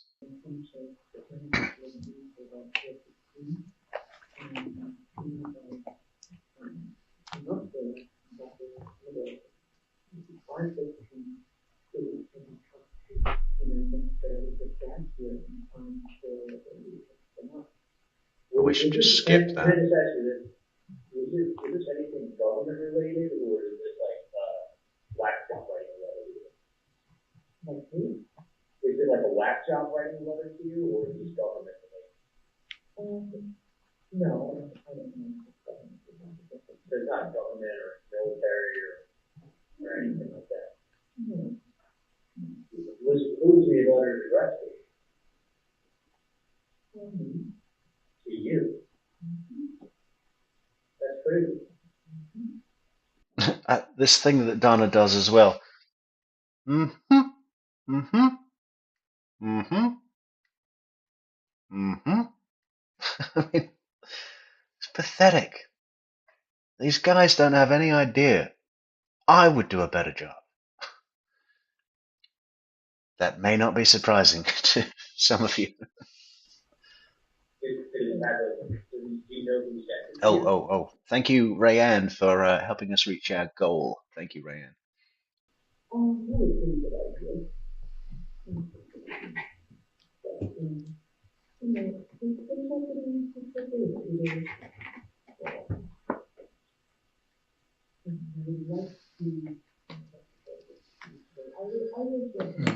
I'll try and skip it a cappella. We all know what it says anyway. We've got the original wiretap.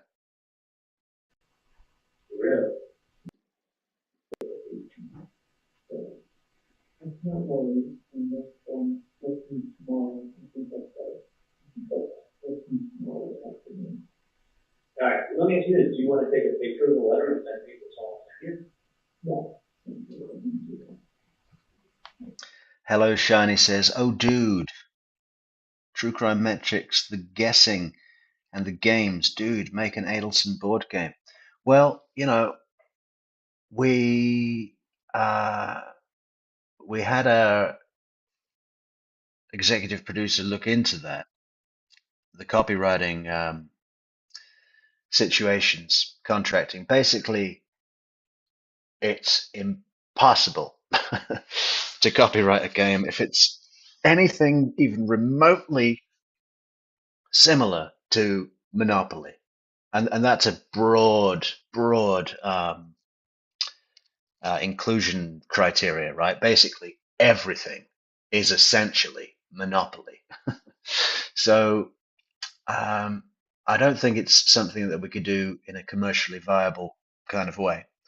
But I don't see the harm in maybe working out how to do one on a almost as an art piece, you know, numbered, limited edition. We'll make 100 of them. You don't have to go and sell them in a store.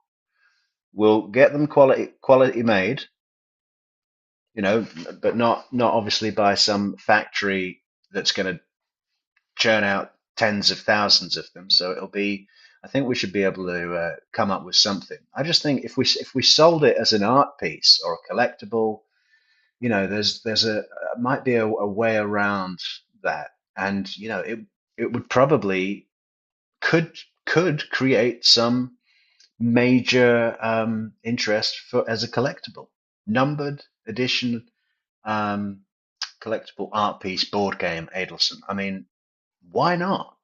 Why not? Couple of dice, few cards, a board, a box, an instruction booklet, and what do you call it? What do you call it? You know, the player pieces. I think we're going to do it, man. I think we should call a creative meeting with all moderators to discuss this in great detail soon. But there's a lot on. There's a lot on at the moment, and we've still, what is it, 6 weeks to Donna's trial. We've still got irons in the fire with that, so we're not giving up. We're pushing. We're pushing. We're pushing. So yeah, wait and see, and follow us on social networks and Patreon, where I'm seriously going to start cluing people in about what's going on behind the scenes. I know at the moment, pretty much our social networks are just used to share our announcements of when we're going live and to share the documents that we, what is the word? Source about the developments of the cases we cover and so on. We want to do more than that. We want to include everybody, but we've got to be careful, right? Because if we let all the ideas out of the bag, anyone can grab them. Patent pending, True Crime Metrix, boilerplate 2025. You heard it here first. Everyone's looking at this fucking AI generated action figure thing now, right? Where do you think they heard that? Where do you think they heard that? They heard it here, and you all know it.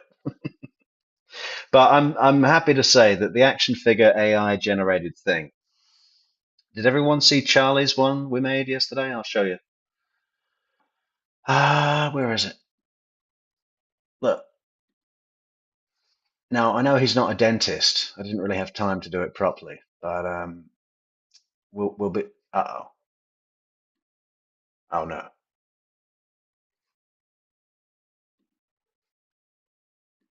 Ah, okay. Doesn't matter. I'm gonna have to show you this size. There. Look.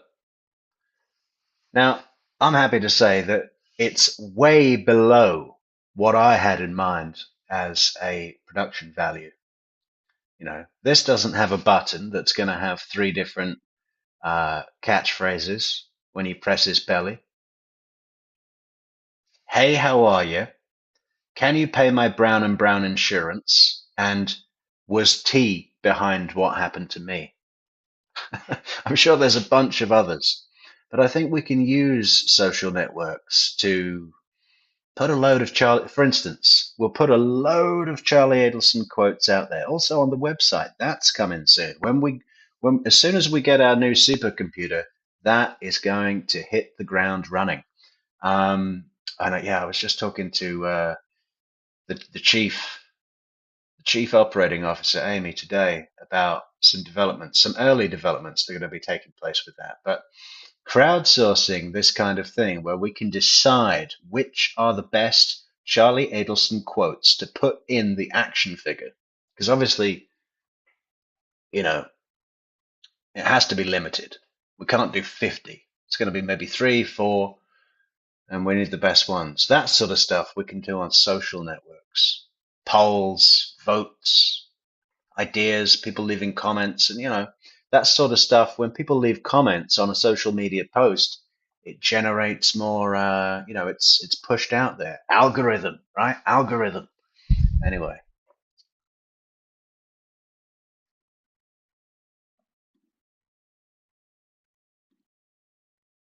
So it wasn't the government or the military. Oh, sorry. Hang on. Thank you so much, Nan, for that fabulous super chat. Thank you, Nan. Good job, guys. That's fucking crazy. How long was it left?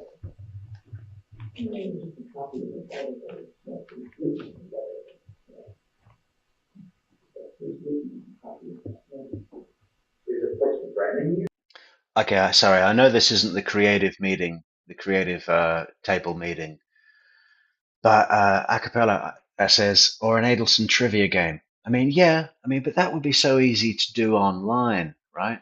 I think the thing about the board game really is the visual aspect. I've got a basic sketch worked out. I've got all of the places, the restaurants, the Uvia, um, Dolce Vida, what's the other one? Matsuri, Tallahassee food trucks, Skyline Chili, Melting Pot, all of these places that are part of the story. That's just a real beautiful way to sum this up so that any fanatic about this case, which includes everybody in this chat, is just going to love to own that. Just to say that they have one, right? And if you've got the first edition, the first print, I mean, that's surely in 10, 20, 50 years, that'll be auctioned for millions. Yeah. I just think it's the physical visual aspect and the novelty of the actual board game a cappella rather than just making a game that people can play. Trivia Pursuit, Adelson Pursuit is a fantastic idea, but I think it needs to be more. Well, I've just got something in my mind. Yeah, I'll share it all with you soon.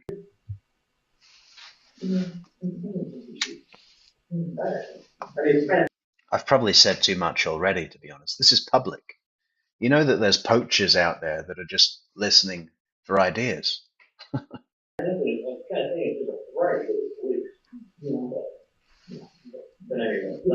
I don't think people threaten to go to the police, so let me see what it is, let me see what nonsense it is first. It won't be the first time I've been threatened. It won't be the first time I've been threatened. He's trying to look tough in front of his mum now, right? Oh, it won't be the first time I've dealt with these people before. I've got friends on both sides of the tracks. And I really don't think he did. I think he was just talking tough guy, telephone tough guy in front of Jeff Lacasse. Yeah, I go down to the Cuban neighborhood and I eat chili with Cubans, Cuban chili.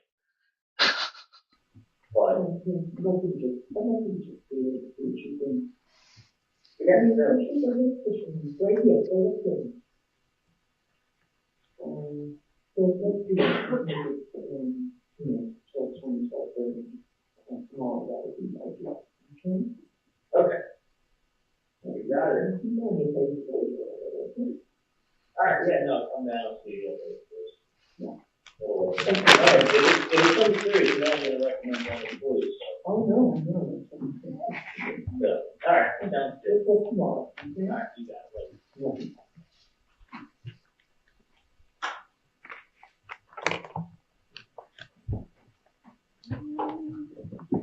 Okay, in the call that we just heard, are we still on 419 of 16? That's correct. And the copy of the article is mentioned in this call. Is Dan Markell's name mentioned? No, it's not.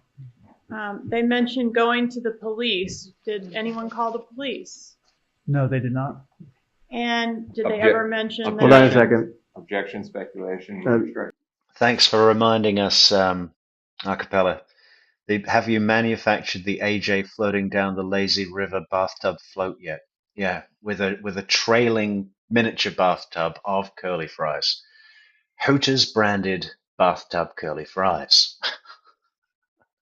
Maybe several of them so that they can follow him around in the tub like baby ducks. That's overruled. He can answer that based on his investigation. And what about the name Katie? Was it mentioned in this call B? No, it was not. All right. And is there another call? I know they're talking about meeting up in person, but is there another call shortly after the one we just heard between Charlie and Donna? Yes, there is. All right. And is this one, who's calling who in this one? Can I This is refer call to C. Refer to my chart. Yeah. Yeah, this is Charlie calling Donna back. Okay. And about how long after the call we just heard? Last one was at 2:35. This one's at 3 o'clock. So a good 20 minutes, 15 minutes. All right. Because the last call was about 9 minutes long, right? Correct. Okay. Judge, at this time I asked to publish C. You may. There's going to be a lot of that. I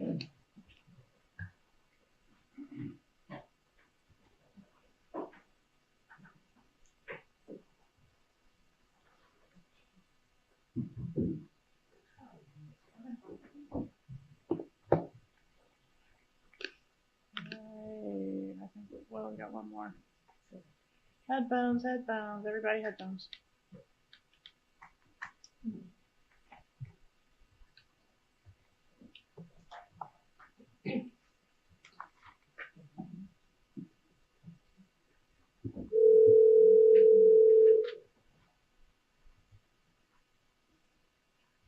Hey, Charlie, quick question for you. Well, one thing I was going to say is obviously don't talk about things in the apartment or any place. No, obviously. The other thing is the person black, white, Hispanic. White. And did you hear that pause? Such a tell, right? Let me try and recreate that for you. So was the person? What was it? 28, 23, back to.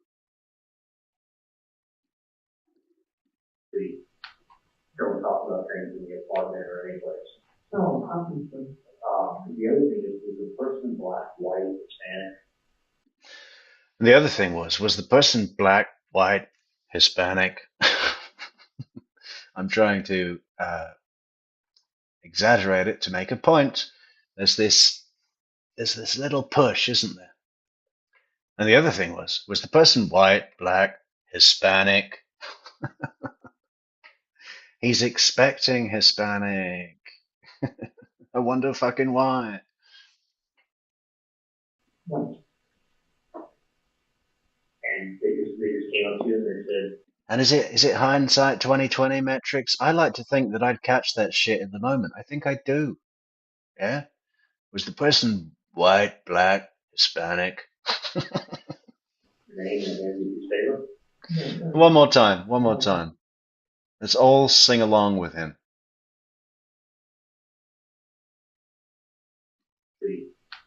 Don't talk about things in the apartment or any place. No, obviously.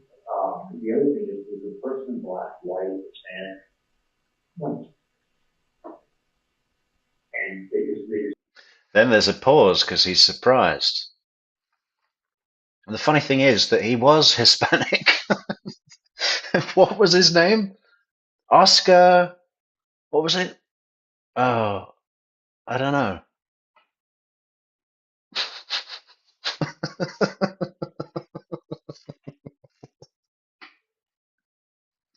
Donna got it wrong. Came up to you and they said your name and then you say it? No, didn't know that was something for a while. Really? Mm-hmm.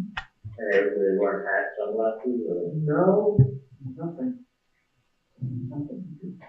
It's right into two. What's that? You could describe them truthfully. No. Cool as could be. Cool as could be. Was the person nervous or were they angry or? No, calm as could be. Calm as could be. Yeah, unlike you, Donna. Did they try to ask for money or something? Yeah.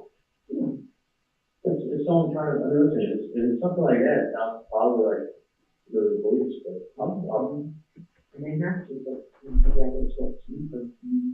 yeah, I mean, I wouldn't, there's scumbags out there all the time that try to do stuff like that. Oh, no. Mm-hmm. So, that's what just want to do. I don't want to be bothered. Don't say it to your dad, it's like, take a look at it, your dad's like, well, that's not everything. That's why I suggested, that's a great work tomorrow. Did the person give you any kind of like time frame or anything? Yeah. Okay.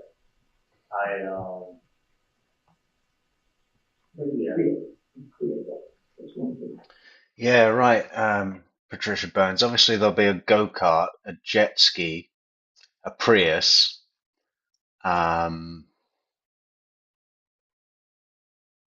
You see what I mean? The possibilities are endless. I think there's even room for multiple versions. Right? I think we've got too much to work with to possibly fit it into one game. I think it was Right and Red, Red and Right said a washing machine for the money laundering. Definitely jet ski, go-kart, Prius. What else? You know, we don't just want everyone's car. The Prius is really iconic to the story.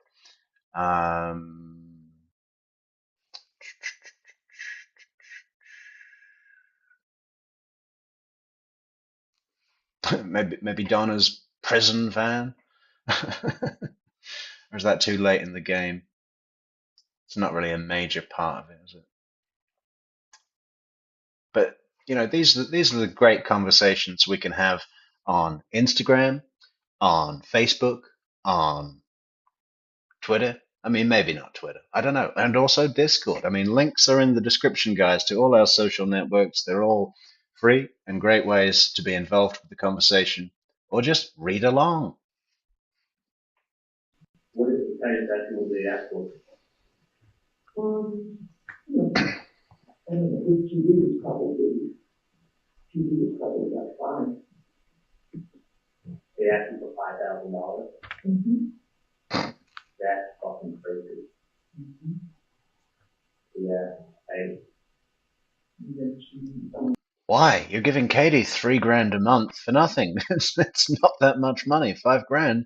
You've got that in your pocket right now, Charlie. You don't go out to dinner with less than $5,000. Okay? That's crazy. No, we're not giving $5,000.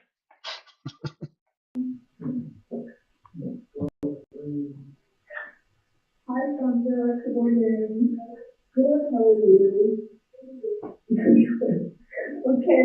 That's crazy. Let me take a look at it. And I'll go from there. You know, I think that a lot of the willingness and for Charlie to continue supporting Katie Magbanua and so on. And although it's claimed that they didn't have much of a sexual relationship after that, obviously, you know, maintaining her, giving her that money means all his blowjobs are free, right? But even if it's not the actual physical actions, it's almost like he keeps her as a sort of pet, right? And I just think that is the only way these people know how to have friends or pets. Yeah. Okay, so that one, yeah. Okay. Let me take a look and then I'll if you want to go dinner, Don't forget the cookbook as well, guys. We're gonna be doing a leg of lamb for Easter, but I don't know that that's been mentioned in the Adelson story. But I'll send pictures anyway. But no, lobster, skyline chili, pizza, sushi, paella.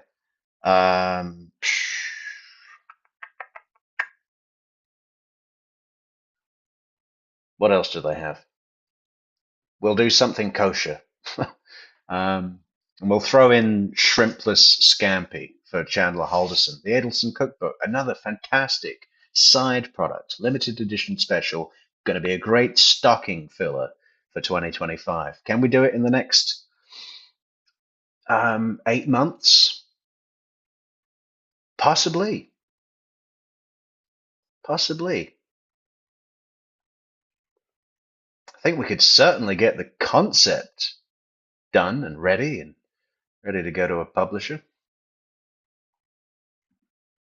And, you know, the great thing about a cookbook that's got a theme, you know, when I was little, we had the the Forrest Gump. What was it? It was, you know, it was like all Mama's recipes, right? Mama said life is like a box of chocolates. It was like Alabama mud pie, and you know, but it was the Forrest Gump themed recipe book with chocolate desserts.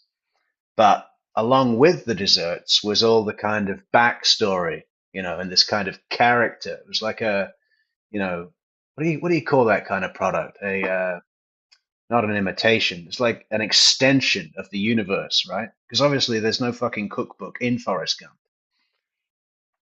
His mother didn't even cook a mud pie, but you know, you can just embellish with talking about the characters, talking about the case. I mean, I think it could be really cool, really cool.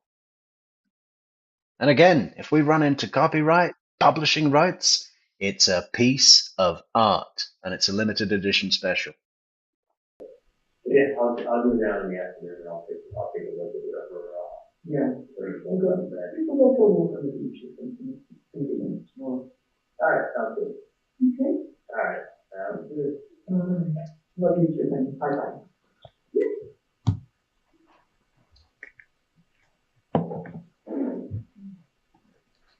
All right. So in this call, we hear Donna Adelson mention a TV. This TV is probably about 5. Is there any significance based on your investigation to the term TV? Hold on. Objection, pretrial motions, improper opinion, and this witness can't comment on a piece of evidence. Overruled. You can answer the question. Significance to a TV? Yes. Yes. Early on in the investigation, Wendy stated to Investigator Isom.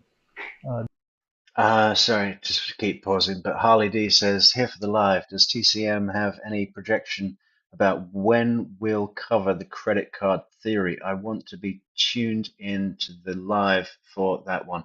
Hey, Harley, projection. I'm trying to cut back on announcing projections without solidly knowing them. Soon, yes. I could say we'll try for next week. There's a few more things that I'm trying to do for it at the moment.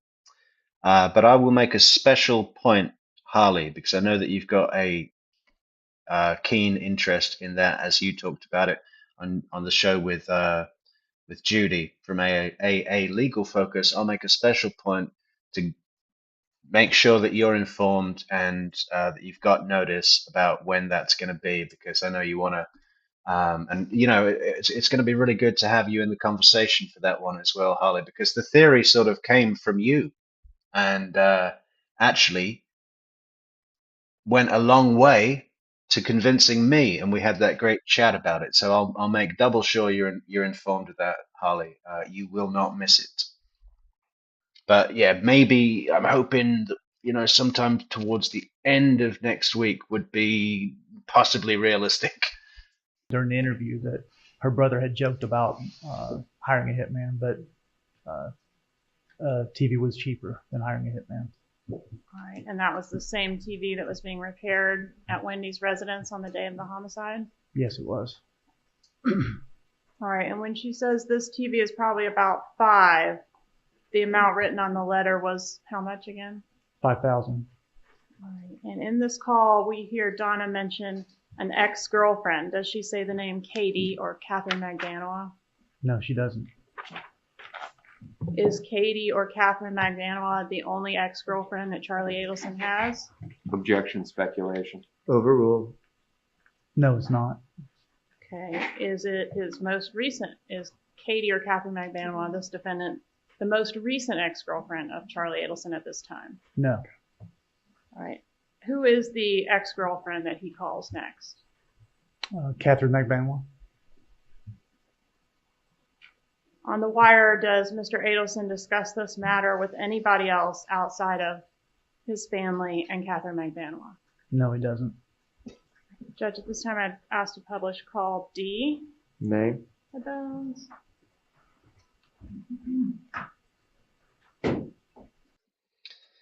Yeah, I've heard of the Mississippi mud pie, but I think they just adapted it for Forrest Gump.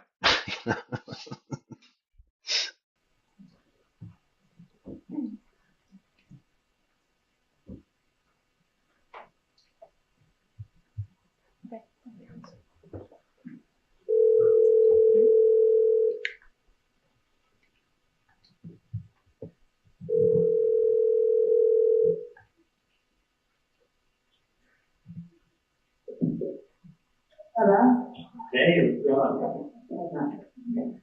Is there someplace you can talk to me? So what? Are there any place that you can talk to me? What do you want? What's that? Just talk right now. Okay, if there's somewhere that's not loud or I'm talking to you.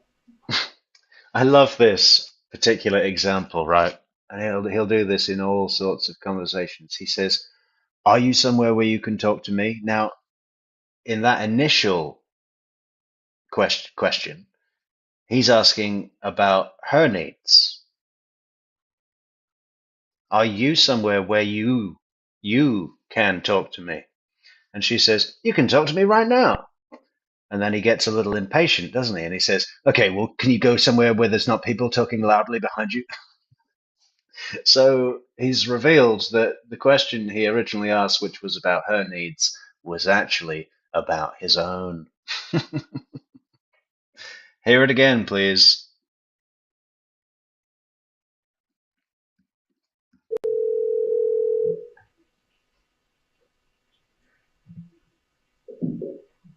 Hello? Hey, what's going on? Is there someplace you can talk to me? So what? Are there any place that you can talk to me? What do you want? What's that? Just talk right now. Okay, if there's somewhere that's not loud or I'm talking to you. See the dick tone? Could you go somewhere where it's not loud when I'm talking to you? Oh, Charlie. Tell her she's either stupid or she's lying. Okay, I'm trying to walk outside and talk to her now. And stuff to get outside. Alright, so you're running off. Alright. Somebody. Hang on, okay.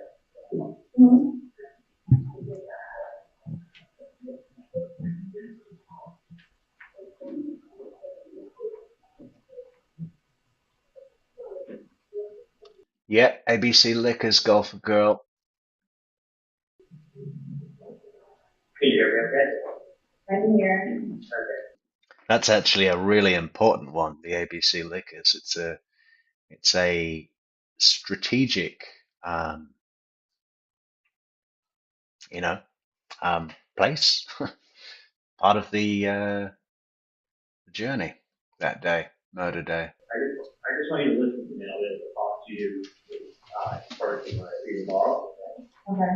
Because I don't know what's going on, but my mom walked the kids. I only heard part of the story. And I'm going to go down there and talk to her tomorrow to find out what's going on. Okay. She didn't want to elaborate. But she said that someone approached her on the street, called her by name, handed her an envelope with something in it. Yeah. And Bringing cash for dinner is one of the most ridiculous things I've ever heard. And you can take me out to dinner, so make sure you bring cash with you. But then Charlie doesn't get it that he's supposed to follow with the code, and he just instantly goes, "Oh, I've got to bring cash? Did they ask you for money? Are you being blackmailed? Is everyone's health okay? Is it my Florida Sun Pass? Is it the IRS? Anything government related? $5,000? somebody was, she would have really wanted to go into detail. I have no idea what this is in reference to. Something regarding. I have no idea what this is in reference to. That is the first iteration of that statement, and it came from him. Subsequent to this call, Charlie calls Sammy, who says, "In reference to what, man?" Later, Charlie calls Katie, and what is said there? This thing gets bounced around, right? And I really like it, and I believe it was intentional. I believe it was intentional. It's part of influence. Mirroring language helps get things over the line. Her son, something regarding Intentional from the FBI. girlfriend, and the person asking my mom for some money. What? Yeah. Whoa. So I said to them, I'm like, but first you're saying I thought it was like something involving the IRS or a patient or something like that. So I don't even know what the fuck it's about at all. So somebody could like bump into your mom like that? Well, they came up to her on the street after she dropped the kids off at school. I guess she brought them to school. I don't even know. But they must know her routine. They must know who she is. They walked up to her. They called her by name. They handed her an envelope. They spoke to her for a few minutes. And then she said they were making reference to my ex-girlfriend. I don't know what that's about. Yeah. And then they claimed that they need to be paid some money. For what? I heard probably want to talk to you on the phone. Like, well, But like, did she see the person? Was she like, did she like, that's what I said. There's someone's going to try to blackmail you or something. Exactly. Right. Like that. I said, you got to do it. She's like, I don't even know what this is about. I don't want to talk about it. I will take a picture and tell me what it is. Like, I just want to see it first. So I'm going to go there. I can't even fucking go there today because I won't get out of work until 10 o'clock at night. Yeah. So she's like, so is this like stalking your mom? I don't even fucking know. I don't know what you do anything with my mom. Yes. Okay. It's checking. It's checking. I don't know. You won't have to. I don't know. Yeah. And so my mom said it involved your ex-girlfriend. So I don't even think she said who. I'm just like, you're my last girlfriend, so that's why I'm calling her mom. I have no idea. So anyway, I'm gonna find out. Well, they wanted money. Did she tell you? Yeah, she was just kind of like a little bit rattled with kids and I assume that the day off tomorrow, so she's like, come down and sit down tomorrow and talk to her. And then I don't remember what I was going to do. If they're mentioning you, Well, that's what you mean. Yeah, it could be anything, so I just assumed that. Anyway, so I may want to see you tomorrow if it does have anything to do with you. If it doesn't, then I feel like a fucking idiot for even bothering wasting your time. But if it does, I know.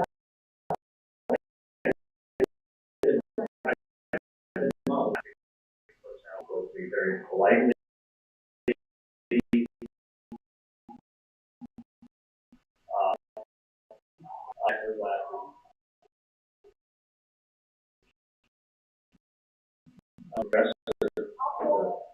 Anyway, neither here nor there. I feel like you needed some other act. But anyway. Yeah. Did you have any fighting? I don't know. Maybe I should be calling everybody today. No, yeah, you should try to find out. I thought when I spoke to my mom, she said it was involved. They mentioned your name in it. That's why I feel like it is. So, but anyway, are you working tomorrow? Or Yeah, I'm going to use nails. That's why we're going to use nails. Alright, what time is it? 8 p.m. Alright. What time is it tomorrow? Oh, it doesn't matter. Well, like, I told him, like, I could do between, like, 9:30 to, you want me to get up? Okay. Anytime between 9:30 to, like, 3 or 4, it should be 8 to 10. Okay, I'm However, gonna, it's like, today I was, like, super, like, crazy. okay, I gotta get back in there. I'm gonna be in Miami. When I'm done hanging out down there, I'm gonna come. Yeah. Yeah, I'm like, there as well. Just figure somewhere else for us here. Okay. Alright, no worries. Alright. Have a good day. I'll talk to you later. All right, in this call,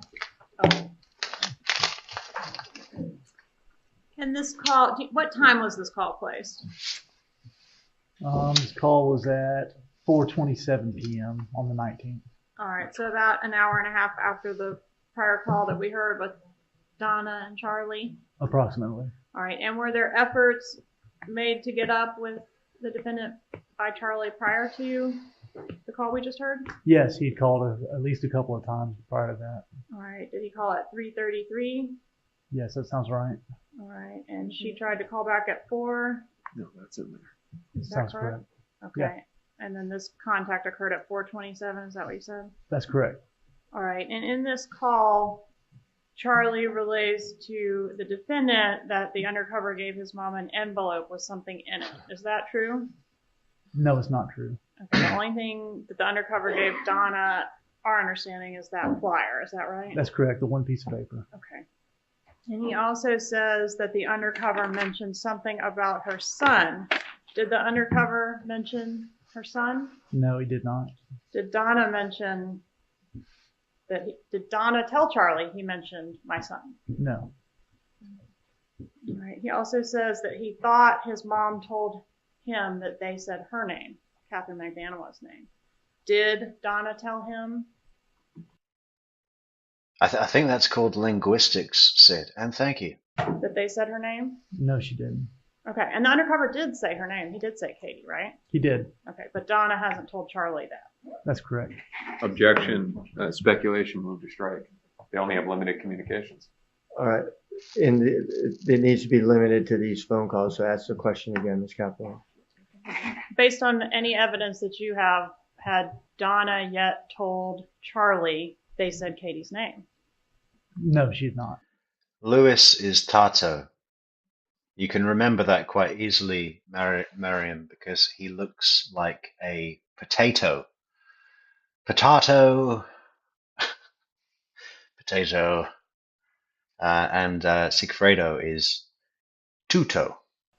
Right, and Charlie says on that call that he called her because she was his last ex-girlfriend. And I asked you, did the undercover say anything about son? The undercover didn't reference Charlie at all, right? That's correct. He just said, according to Donna, he made a comment about an ex-girlfriend. Correct. Is there any discussion based on these calls of what ex-girlfriend, whose ex-girlfriend, my ex-girlfriend, which one? Anything like that? No, there wasn't. All right. And you mentioned earlier that there had been a couple other ex-girlfriends. Do you know who those were? I believe one was named, you want the names? Yes. If you need to refresh, just tell us. No, I believe one of them was Wendy Kick. Okay. And was there a June Mchinda also in the mix? Yes, there was. Okay. All right. We heard on these calls that in-person meetings were planned. What was the first in-person meeting that occurred to your knowledge? And I assume you were surveilling these people. Is that correct? We were trying to. Okay. And what was the first in-person meeting that occurred after these calls that we just heard? The following day on 4/20. All right. And who met? So Charlie went to the Icon, to his parents' condominium, and met with his mom Donna Adelson. Did they meet inside the condominium? He went into the condominium and then they came walking out together out the back door. How long were they inside before they came walking out the back door? Not very long, just a few minutes probably. Were you able to surveil or record anything that occurred while they were inside the building? No. Where did they go once they came walking out the door? They walked out the back of the Icon and then walked down the boardwalk along them. There's a marina behind their building. Walked all the way down the boardwalk and there's a restaurant down next to it named Monty's. They went behind Monty's and then sat at a little concrete cement picnic table by the water off the sidewalk behind Monty's. And did law enforcement attempt to intercept or record the conversation between Donna and Charlie at Monty's? Yes, we did. What was the outcome? We were not able to get close enough to them to be able to pick up their voices, obviously. Why not? Explain. They sat away from everything. There was nothing around them but a sidewalk. There's water on one side of them, sidewalk on the other, then nothing else around them. So the recording devices we had were concealed, but we had them on our persons and we would have to walk up to them and, stand in the area of them while they're talking, which would have been tremendously suspicious. Okay, so you didn't feel like there was an opportunity to get any closer? We got as close as we could. There was a little tiki hut there that we stood right by the tiki hut, and somebody else took another device and went and sat at a table adjacent to them on just across the sidewalk though. Was there any ambient noise in the area? There was at the tiki hut. They were playing music at the tiki hut, and then there was some construction in the area too. This is kind of like a marina area? It is. Okay. Did you observe the meeting between Charlie and Donna? Yes. What time of day did that meeting occur? Approximately 1 o'clock in the afternoon, p.m. How long did it last? About 30. Amy, if you're still here, where is that picture? I can't remember where. I was just trying to pull it up, but I can't remember where that picture is. 30 minutes. Can you describe the demeanor of these two when they met? Yeah, they sat really close to each other, side by side, even though it was like a round table with chairs around it. They sat right next to each other, side by side, and they were leaning over, leaning toward each other, talking very closely. And did you take a photograph, or did one of the officers take a photograph of this meeting? I took it, yes.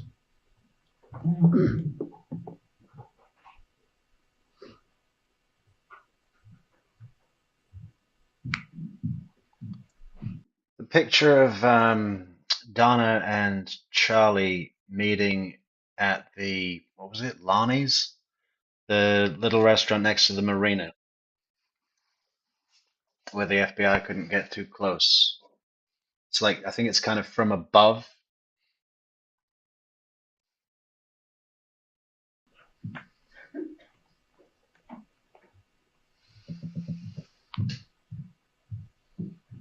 States Exhibit 53. Recognize States 53? Yes, I do. How do you recognize it? That's the photograph I took. Is it a fair and accurate photo of Charlie and Donna at this meeting we've been discussing? Yes, it is. Judge, at this time I'd ask to interview States 53. Any objection? No, Your Honor. Be admitted as States 53. You may.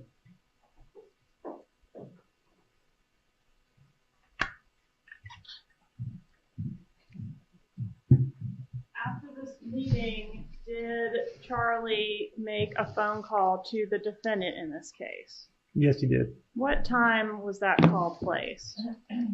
Refer back to my notes. Yes, sir.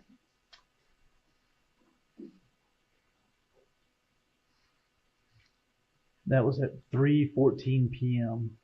All right. At this time, I'd ask to publish call E, Your Honor. You may.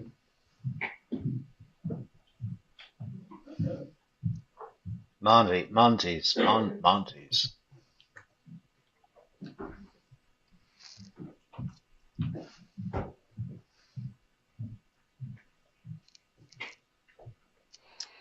Okay.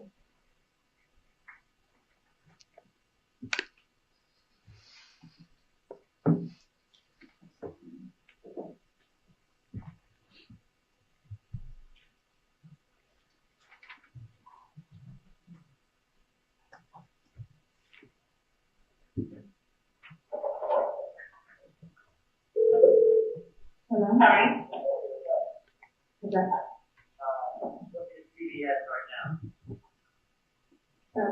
Keep going down until you see option one. What's that? You keep going down till you see like option one. You do see it as well. Okay, can I go to the plaza or CVS? Yeah. Turn in there. Go all the way down till you see like all the what do you call it? All the buildings, all the stores. Okay. And you'll see what the option one is. I love that one. Real estate genius. Hold on. Okay. I pulled in. I'm looking at smart kids, family fresh, smart. Mr. Smart Kids. No. You just want to keep going on the left turn. Yeah. Outside, I'll park in front of the G spot. The G spot? The G spot. Oh, yeah. I'll work on right now. All right, come outside. Okay. All right, so next we hear this call where they appear to be making plans to meet. Did a meeting take place? Yes, it did. And where did the meeting take place? It began right in front of her employment, which is Optimar Realty. But he pulled up there, and I believe she got in the car with him for a few minutes, and then they went into a restaurant called Dolce Vida. All right, and that's the recording that we've heard some testimony about efforts to clarify the recording? That's correct. Have you had an opportunity to listen to the recording from Dolce? Yes, I have. All right. About how long is that recording? Approximately, I believe it's just under an hour. All right, Judge, would this be a good time to pause for the day, or would you like to press on with the... I think it'll be a good time to pause for the day. Okay. All right, so we're going to let you go for the evening. Again, as I remind you, no conversations, no internet searches, no talking amongst yourselves, and we'll see you back. We'll start. Why does his head look like a can of beans? I was trying to remember what it was. Or one of those full face medieval helmets that they used to joust with, right? Just the eye slit. Start promptly tomorrow morning. Please return by 8:30 in the morning. Okay? All right, Deputy will escort you out. Yeah, we'll work on that.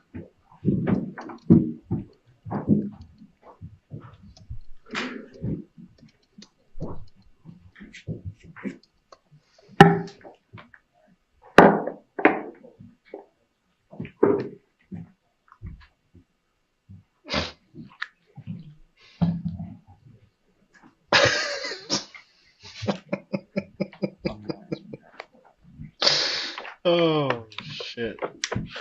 All right, jury's out of the courtroom. The door is closed.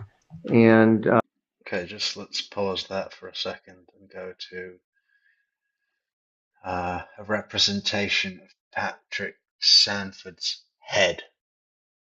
Where do we save that?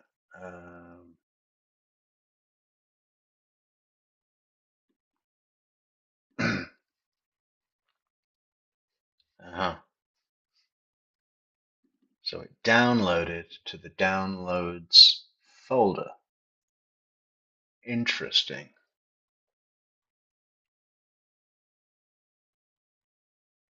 Where is it?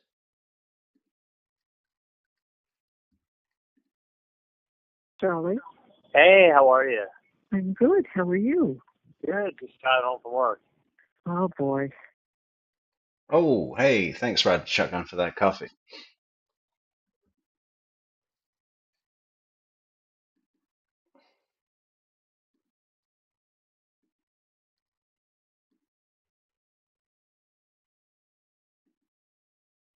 Am I wrong?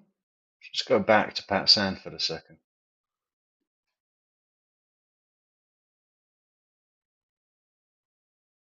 There. I think if you turned the helmet upside down, it would be better. It's essentially the same shape, geometrically. Charlie? Right. Hey, how are you? Oh, thanks so much, Mary, for How the are coffee. you? Good. Just got home from work. Oh, boy. Oh, boy. For tomorrow, Ms. Kappelman, as best you can anticipate, you're probably continue this until Probably will take up a large part of the morning. I would expect we could begin cross of this witness by lunch. all right. And so cross-examination then will begin either late morning or after we break for lunch. And then, so then we'll anticipate then that the state is going to rest at that time? Yes, sir. Okay. So the defense can anticipate that. And so in the afternoon, potentially, based on the cross-examination, we might get into the defense case. And so it's helpful to the court if you do have anticipated witnesses listed for me on a piece of paper. Yeah, we've got one. Her name is Katie Magbanua. Who else is, are there other defense witnesses? I don't remember. So Katie tomorrow. For my organization as we move forward, okay? And then that's going to be we'll fun. need to know at that point also whether or not Ms. Magbanua will be testifying. So I'll make an inquiry as to that. The jury instructions have been sent. So let's start reviewing those so that we're prepared for those discussions. And then there is a matter or two that I need to discuss with counsel sidebar. But is there anything else that we need to discuss before that? Ms. Kawaz? Just one minor thing, just in relation to the jail calls that you had ruled on were privileged between myself and Mr. Garcia. Yes. I just want to ensure that none of that was, if it were filed with the clerk, I would ask that it would be sealed. All right. I don't. Those weren't filed with the clerk, were they? No, sir. Okay. Then we should be good. All right. Perfect. Thank you, Judge. Mr. DeCoste, anything else? Two things. I Ms. would make Kawhi? a request All right. through the court over to the state. I'm sorry, before you go on with that, those items were part of discovery, so I think they are public record. Which is why I would request that they be sealed. All right. Let's Madam Clerk. So the discovery that was provided, it would have been on what day? The calls were physically provided to us, I think, on, was it There were a couple different batches, so Yeah. I think we can just reference all the jail calls that have been provided during the course of the trial. All right. So Madam Clerk, any jail calls that were provided during the course of the trial, at this point will remain under seal, please. Okay. If you have any questions as to which one, then you can just address it with me in court tomorrow morning. Yes, sir. But as if there's any question at this point as to whether they should be sealed, just seal them, and then if we need to release them at a future date, then we'll do that. Okay. All right. Thank you. And I'm court ordered not to release them as well. Is that right? Correct. Yes, sir. All right. All right. Mr. DeCoste?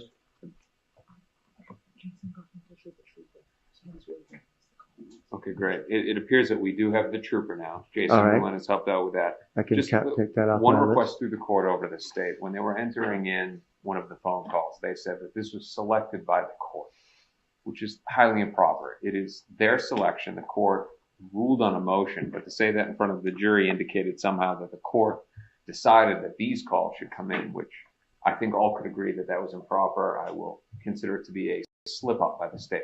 All right. Let's avoid that language in the future. Yes, sir. I didn't hear that, but I don't question that.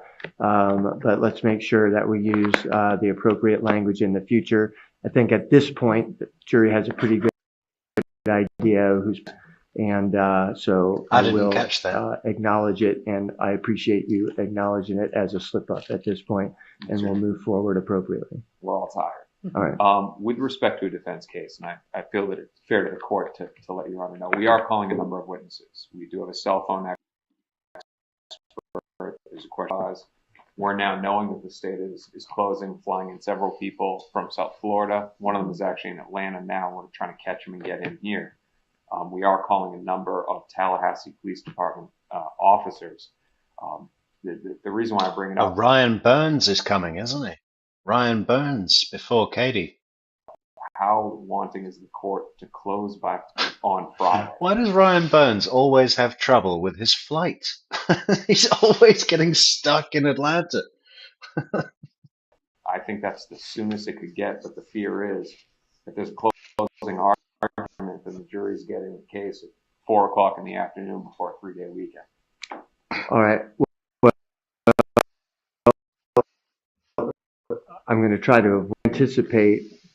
Let's say that the state rests tomorrow afternoon, and if you think that they're going to go through Thursday. And I say this conservatively and not counting pages. My CrossFit in Sanford, so it's growing as we're going, is going to be the equivalent of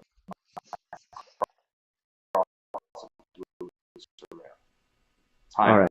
Tomorrow afternoon. Yeah, if we can call, 1 or 2 witnesses then, but in adding up the total amount of testimony, and obviously there's a chance of a rebuttal case by testimony time.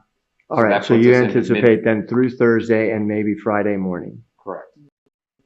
Okay, then is that Friday morning we would conclude with your case, witnesses or not, and then if we have a good bit of the afternoon, then we do jury instructions and closing, and then or see how much time we have, and then they will be excused. We bring them back for deliberations. Okay, I share just so the court knows where we're at, and we will. All right, and I appreciate that. I like to plan ahead. The matters that I need to discuss are in regards to. There's nothing urgent, but sidebar is in regards to the jurors, so that we're not presenting any information to the public in regards to some of those issues. And so let's just go sidebar to have a short discussion about that.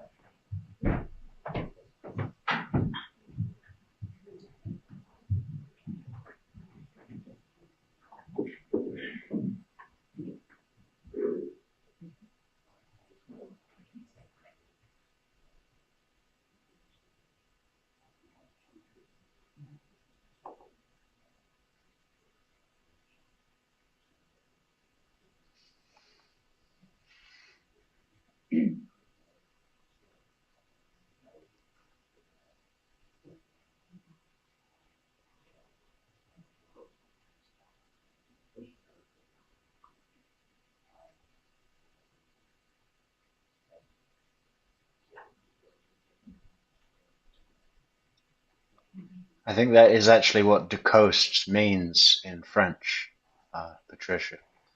Dull as a dishwasher.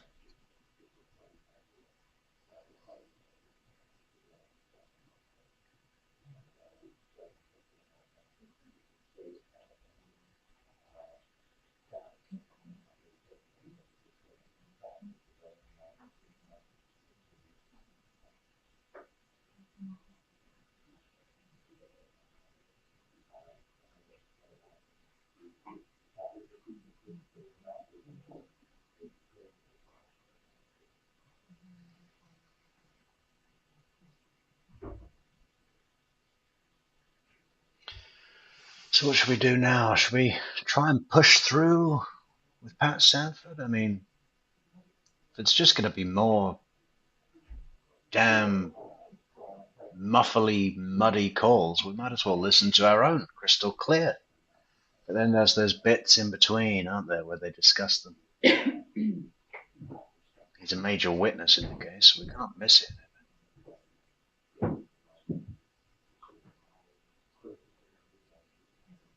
And I could prep it tomorrow. Take out the muddy calls and put in the clear ones over the top of the video. Oh, but hang on. No, it's Wednesday tomorrow. We're not on tomorrow. Because we're structured. We're structured now so that we don't burn out and disappear. Lee! How you doing, Lee? What was the point of the third attorney for Katherine? She handles the documents.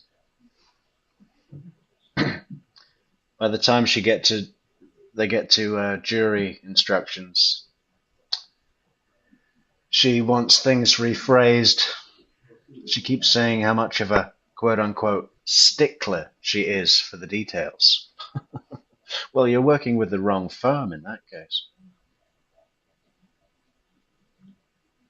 Pat Sanford, hello, Shiny. Which is what they could say to Pat Sanford when he's wearing his jousting helmet. There he is. Hello, Shiny. Shiny head. Can I shine your head? Uh-oh, blue screen. Do you remember when green screen used to be blue screen? What's with that?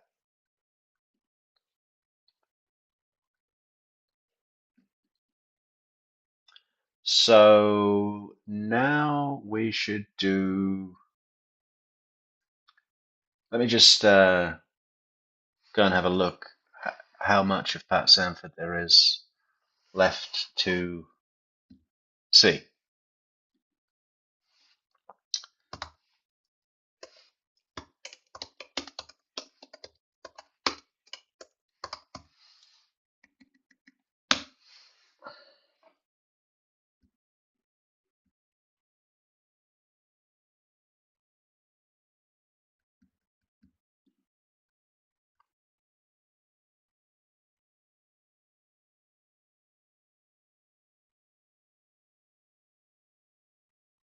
So it starts at what, 20, half an hour to...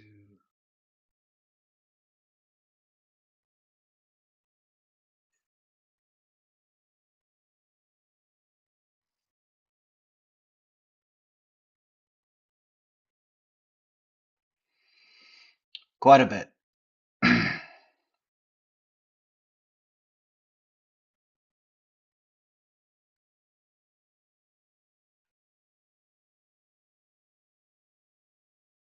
Maybe we should try and get through some of it today.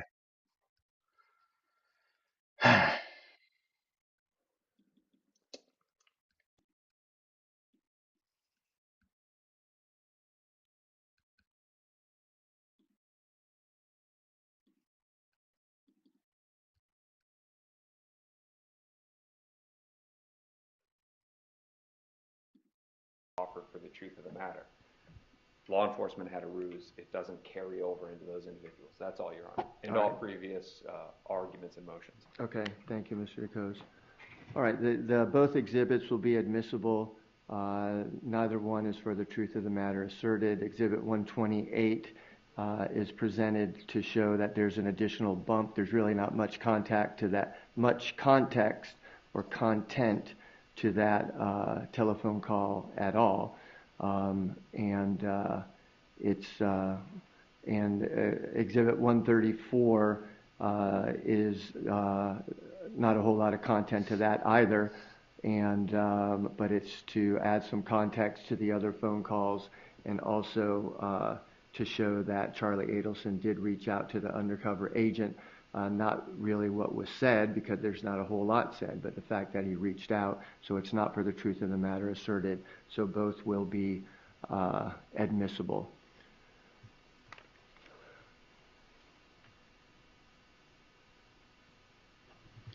All right.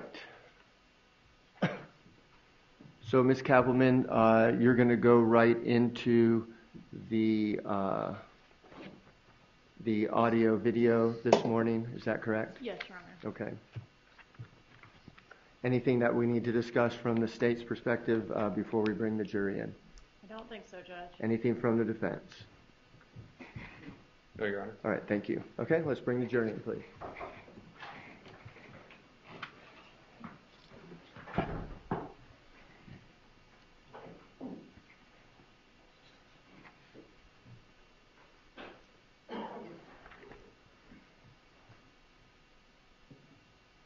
Loves his phone, that Chris.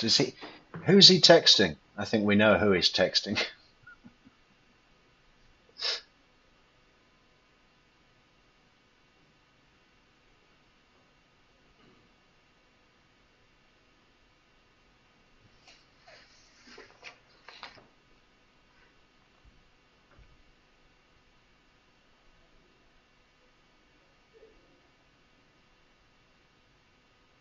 Oh, you should come and celebrate it with us, Lee. We might do, how about a Wendy special for her birthday, which she shares with our good friend Lee.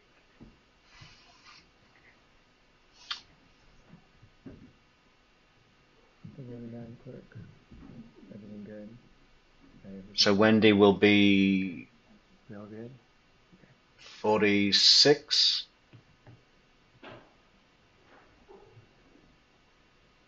I hope you're not going to be 46, Lee. It could be more or less, but just, you can't be born the actual same day. That would be too much.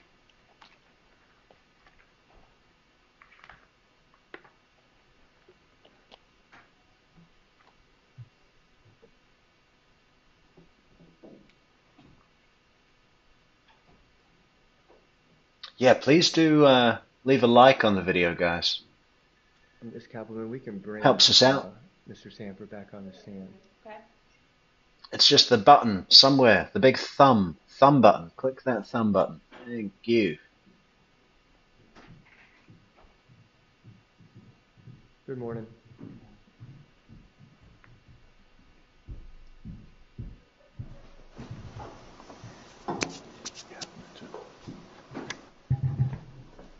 You just have this, okay, well, you can stand for the jury, but once the jury comes in, we'll swear you in again, okay? Okay, yes.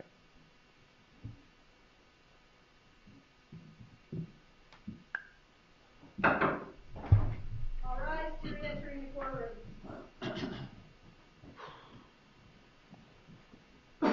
Good morning. Good morning. Morning. Morning. Hi. Morning. Good morning, everyone in the back row. Good to see everybody. Thank you for your timeliness. You may be seated. We're going to continue with the testimony, and we're going to swear Mr. Sanford in again. So, Madam Clerk. Do you solemnly swear or affirm that the testimony you shall give shall be the truth, the whole truth, and nothing but the truth? I do. Thank you. Please be seated. And Ms. Kappelman, you may proceed. Thank you, Your Honor.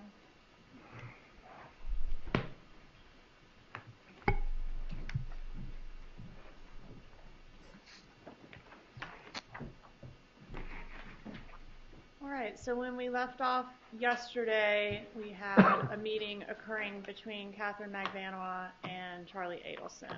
And this is the restaurant meeting with all the clanging dishes, right? Correct. Okay.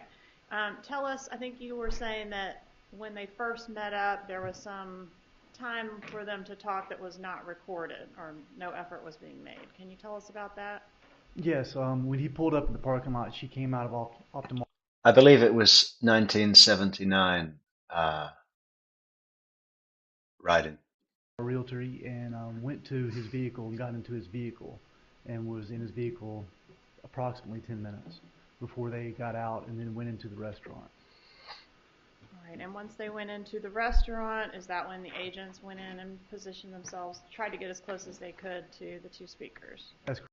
Sorry, Lee, I just got to check this. When you say I will, do you mean you will come and join us, or you will be 46 and you are born the exact same day as Wendy? Okay. Judge, at this time, I'd ask to publish State's Exhibit 116. You may publish. All right, and may I ask the court to inquire whether everyone was able to hear on the headphones and work the equipment? All right, everybody good with the headphones? All right, again, we have the volumes there, so sometimes these were made at different time periods, so they might be a little bit different volume, but please just communicate with each other if we need to make any adjustments to those. Okay? And Judge, I think since this one's a little tougher to hear, I'll do the same thing I did yesterday, which is play about a minute, let you guys have a chance to adjust your volume, and then we'll start it again. All right. So we'll do that. If anybody has an issue, just please raise your hand and we'll make sure that we take care of it, okay? And Judge, do we take care of the issue with the chair as well? We're still working on that, unfortunately, but we will take care of it by lunchtime. They've assured me that, okay? All right. I apologize for that. All right. Okay. Madam Court Reporter, you have those, and our volume is right here in case you need to adjust that. What's the issue with the chair? Is the chair buckling under Pat Sanford's massive head? Well, they need to get one of those boat cranes to get this guy in and out of a chair, in and out of the witness box. You know when they pull a boat out of the water? Just by his head. Your Honor, may I inquire, is this being played from the beginning? This is the middle, we're starting with the middle segment, Judge, which is the first place we can actually make out words. All right.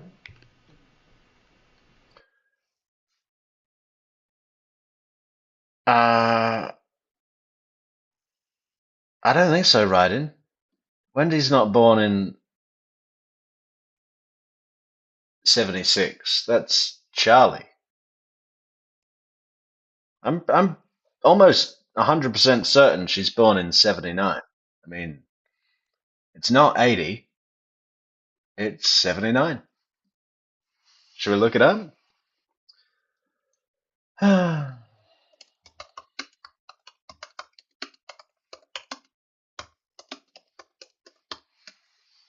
Yeah, 1979. So she will be turning 46. There we go.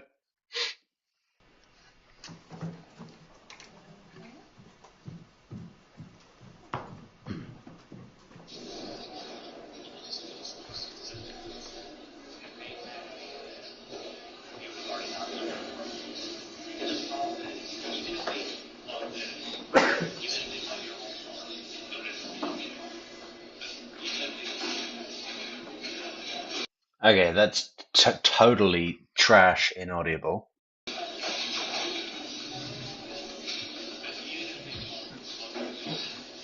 But I think that's the point, right? This is before the... Charlie? Hey, how are you? Oh. I'm good. How are you? Good. Just got home from work. Oh, boy.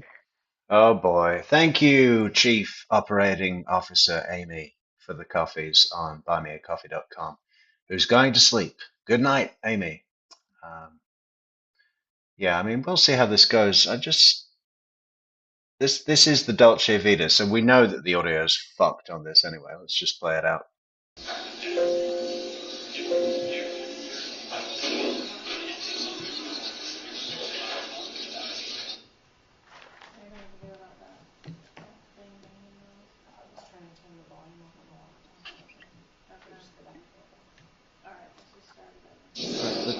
Let's just make sure that the juror's volume. All right? So I just want to make sure everybody's volume is good. Okay? All right, let's let the jurors adjust the volume if they need it. All right, let's start from the beginning again.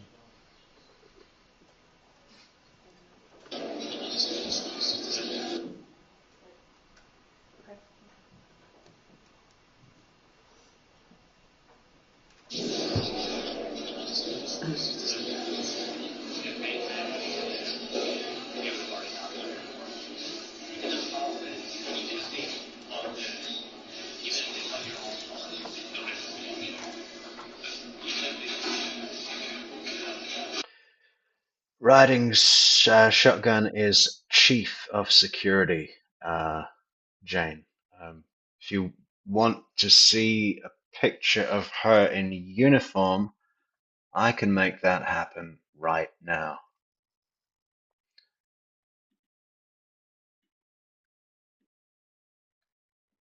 I think.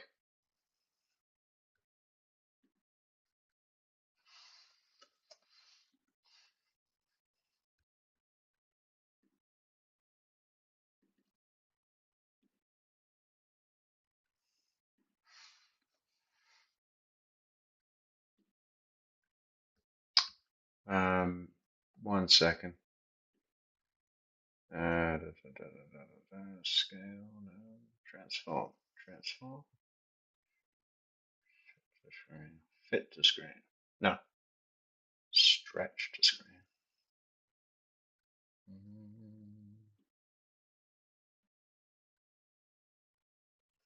Fuck. Sometimes this software or the laptop just doesn't allow us to resize things. Reset? Yes.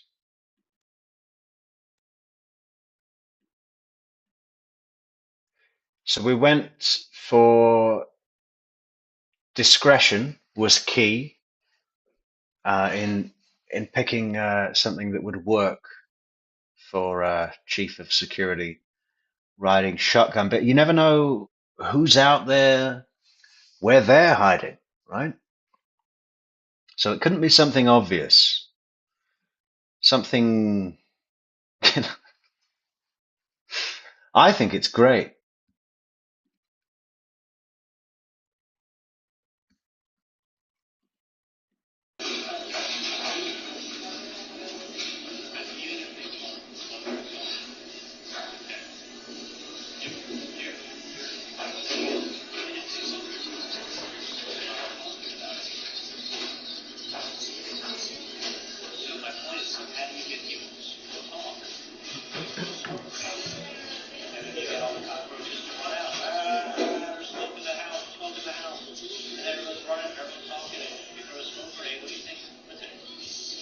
Remember, guys, it's not our fault.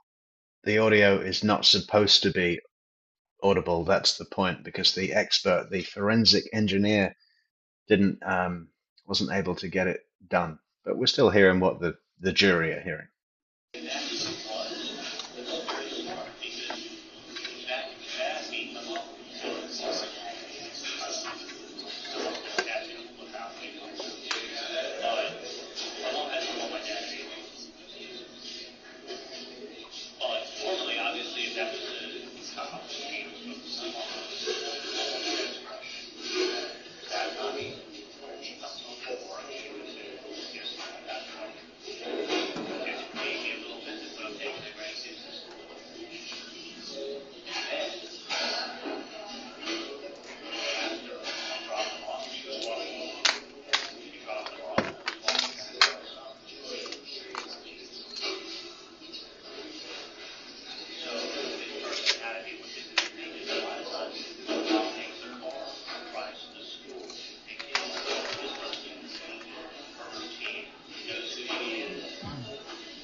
Okay, I'm fairly confident we can skip this.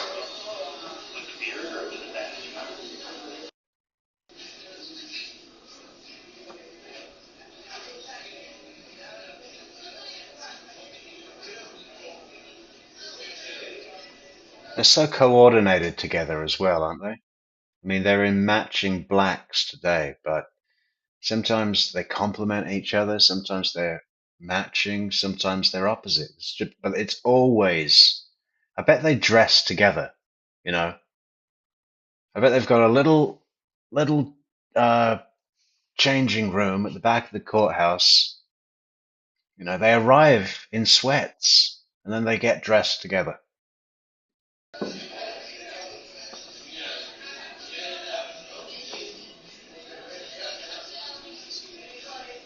And I think they borrow each other's jackets. Is it just me? Or do they sort of switch jackets? Is that a tactic? Is that a technique? Legal technique?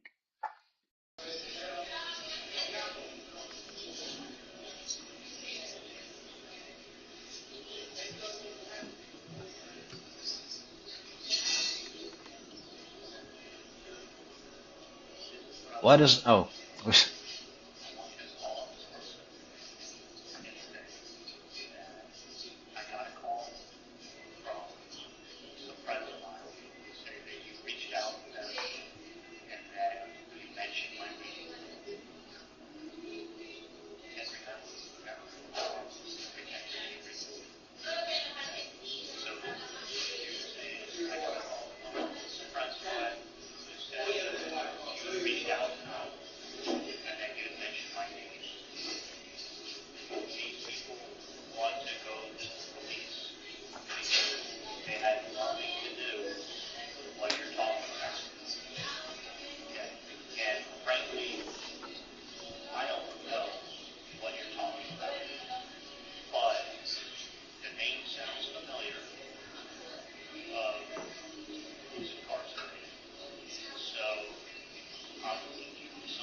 How did he come up with that?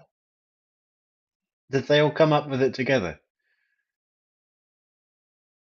So he wants Katie to go to the Latin King and say, I don't know, these people, they don't know what you're talking about. And frankly, I don't know what you're talking about. But the name sounds familiar, so I'm going to give you something as charity to help the less fortunate. But don't go to these people again or they're calling the police. And in his mind, whatever version of reality he's wrongly, incorrectly predicting this to be, he thinks that is going to be effective. Do you want to hear it again? These people don't know what you're talking about. And frankly, I don't know what you're talking about. But the name sounds familiar, so I'm going to give you something as charity to help the less fortunate. But don't go to these people again or they're calling the police.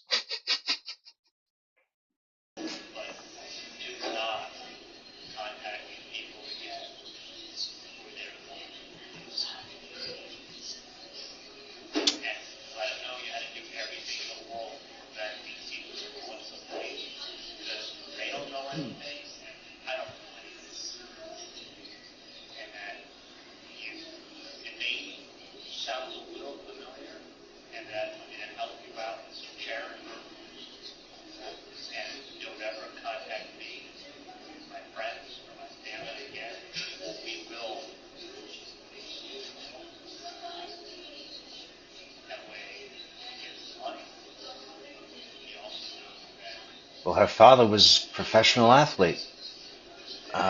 Said it's in the blood.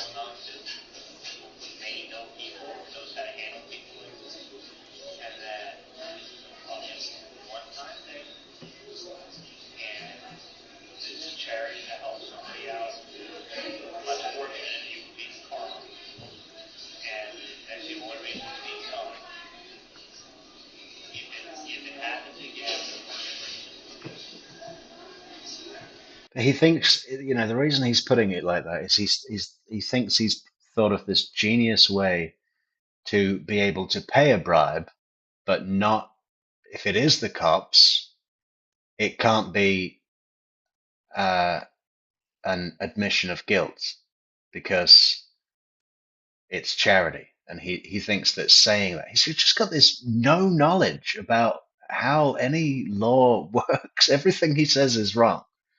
The thing about the rental car was wrong. Donna saying probably the two of us when we had that Chinese meal, the Chinaman came up to me in the street and handed me the bill, but he said it was $5,000, so I think it's an extortion. Because there's no way that Chinese meal came to $5,000.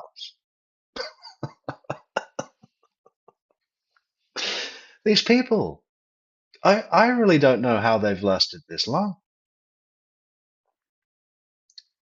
I think their theater of operations is all in the,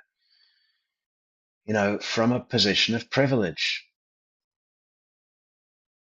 Yeah, we all know that they've done incredibly fucking shady, illegal things all the way through, right? But always from that position of privilege where a relationship with a senator can help you, where hiding behind a tenancy agreement or something, lawyer up, threaten them with threaten them with a big law case that's going to have them tied up in litigation for years. All this sort of stuff, right? They always have that to hide behind. Put them in the fucking real world, and they sink like stones.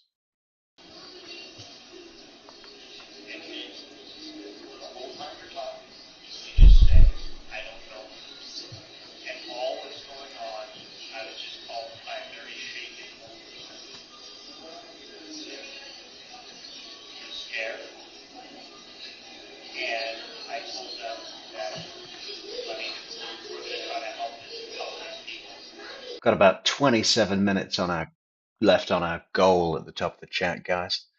I think maybe that's as far as we'll take tonight's stream, or we might as well go to 4 hours, so that's 42 minutes. But the goal is up in 27. Or you can buy us a coffee on buymeacoffee.com/True Crime Metrix. Thank you so much, guys.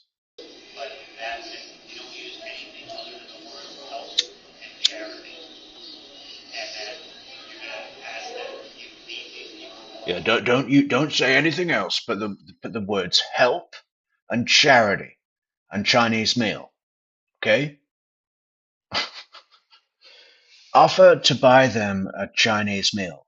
Anything they want. But it's help and charity.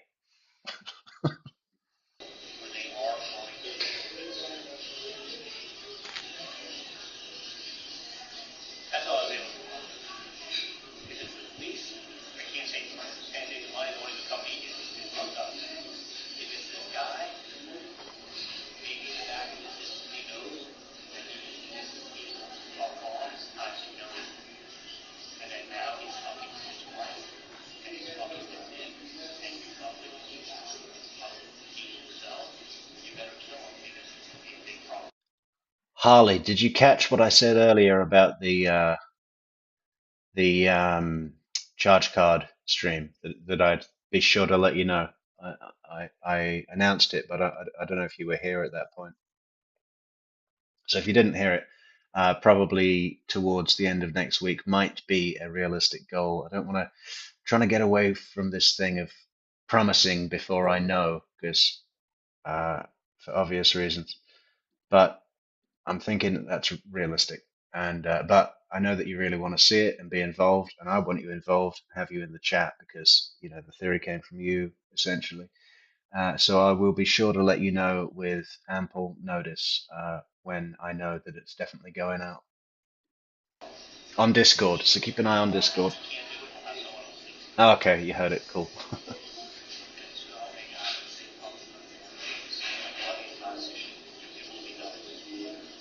Let's do some more skipping, I think, here, guys. Here's the ventriloquist. I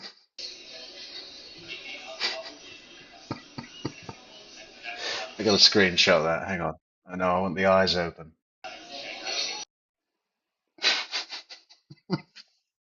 It's just something funny about that.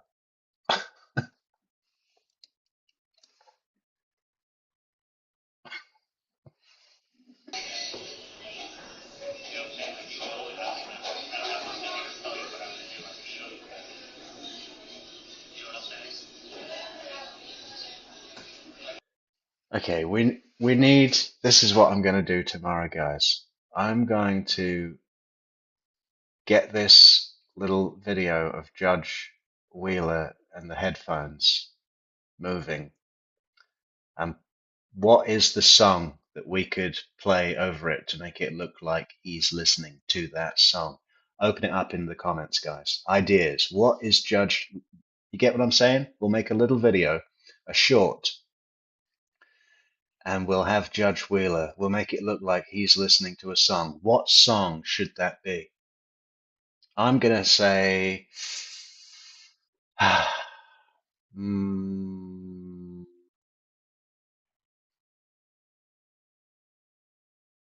it's tough, isn't it? What would it be?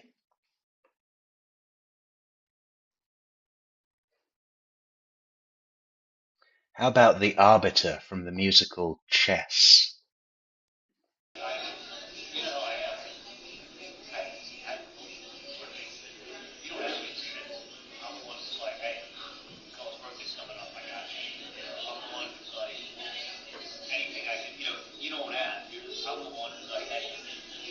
Smooth Criminal works.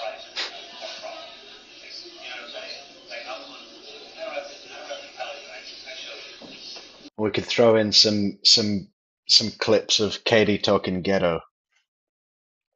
Fucking A, bro. You've been struck by a smooth criminal.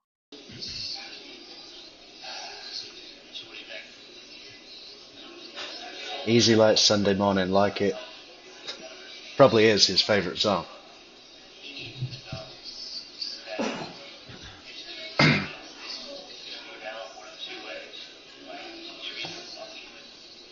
I've got to write these down so I remember. Smooth Criminal. We could do a whole bunch, right?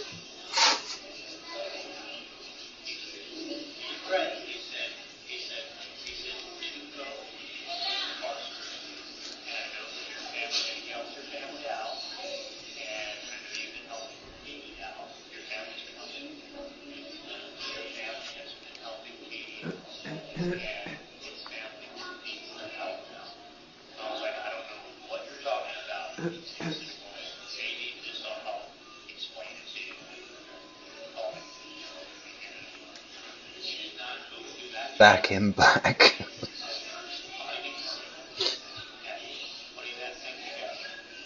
Take on Me. Who's that by, Miriam? Am I saying your name correctly? Is it Miriam? Miriam.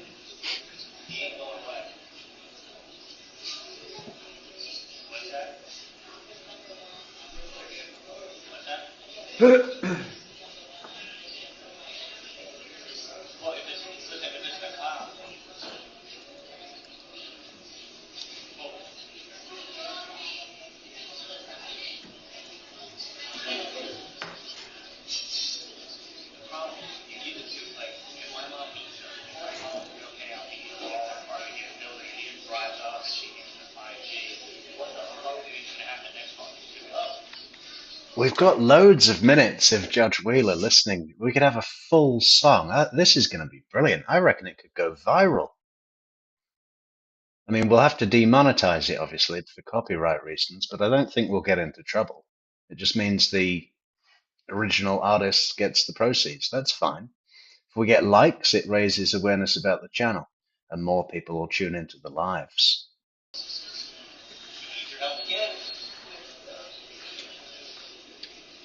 Lionel Richie, Patricia Burns. Fantastic.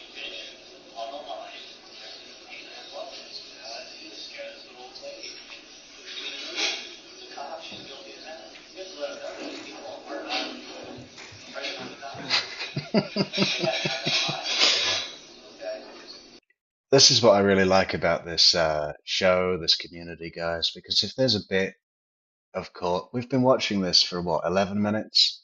We can't really hear anything. We're playing this game about what song is Judge Wheeler listening to, and aren't we all having the best time?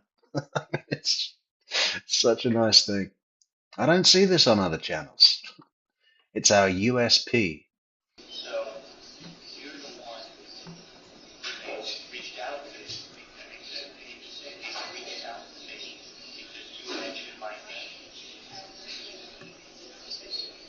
Take on me. Who is that? Who is that?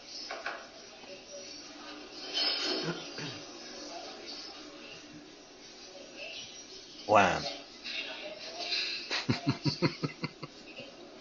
Well, you just do the whole Wham collection, which he obviously has, signed by George Michael and the whole gang.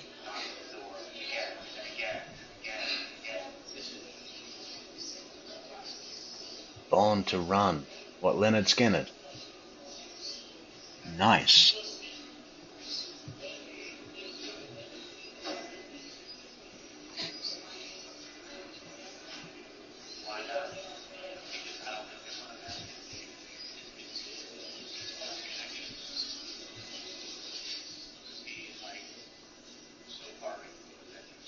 Oh, okay.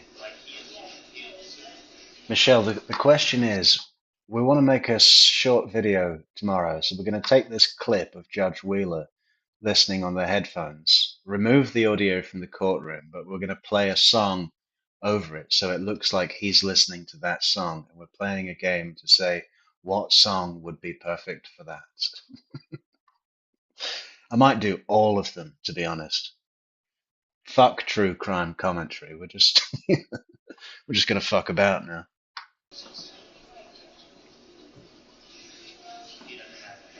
Hello. Is it me you're looking for?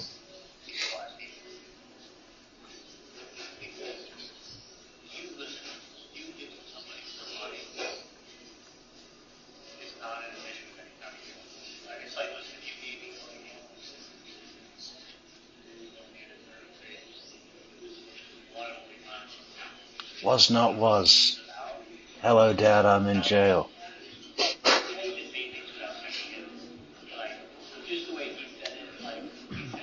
I don't know, if it was a was not was song, I think it should be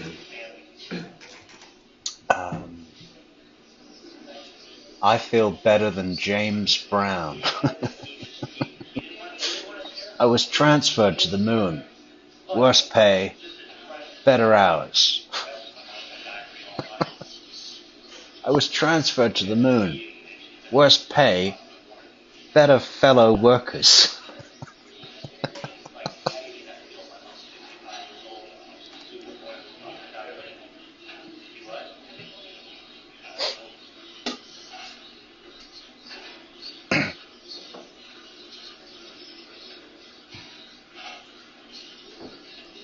Cars, Gary Newman. Oh, this is the best fun I've had all night.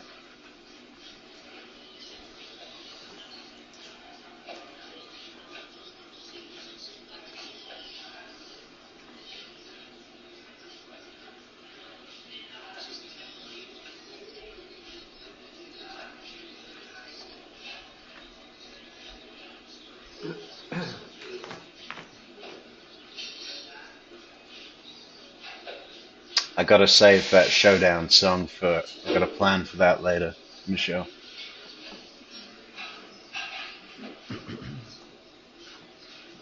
I hope we don't get in trouble. I do not need the channel getting in trouble. Copyright, they're gonna ban me. Man, if that happened, I'd be fucked.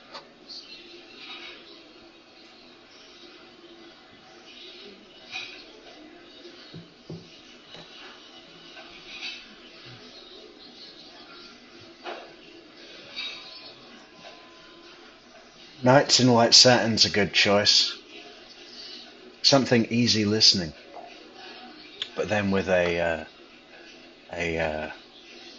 skirling howl. And nobody does a skirling howl better than the Moody Blues.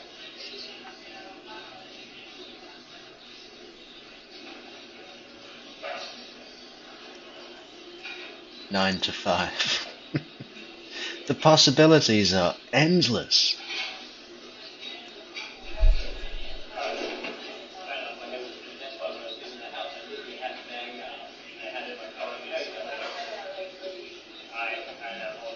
Or how about all my exes live in Texas, and that's why I hang my hat in Tallahassee.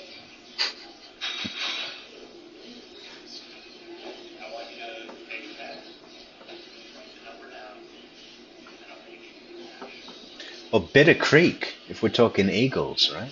Bitter Creek. Bitter Creek could be good.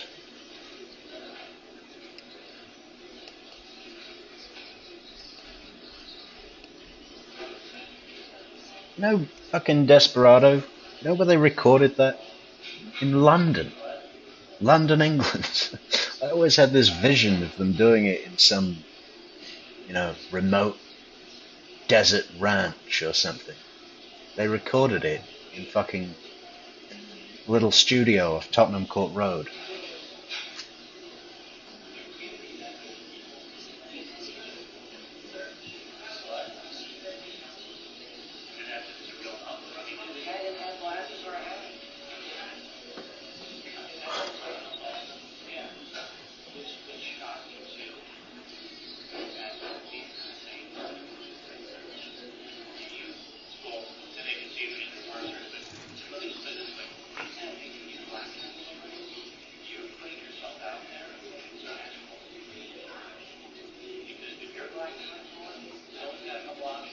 Yeah, you'd think it was Arizona riding, but it wasn't.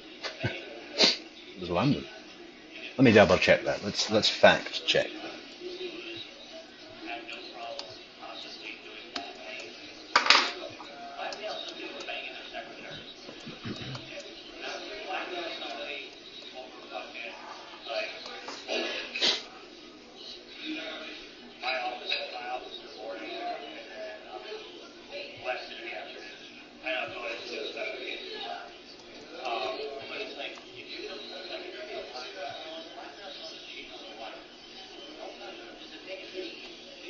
Yep. Island Studio in London in February and March 1973. I felt so cheated when I found that out, Martin.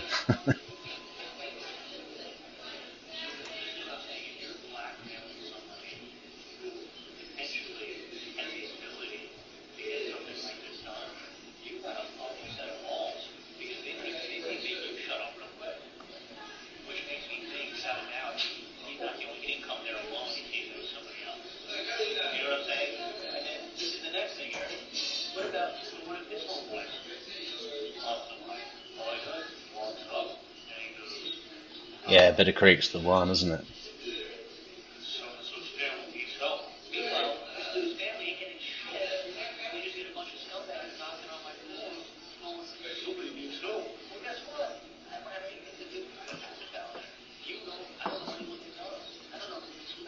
It's really cool to bounce around the music with you guys anyway, apart from this game. Some good stuff here. You know, Barry Manilow aside. How about this, guys?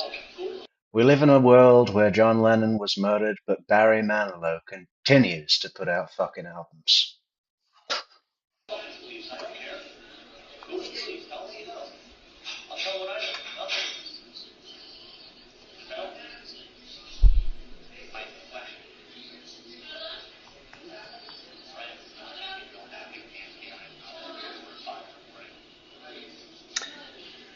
Too overplayed, Patricia.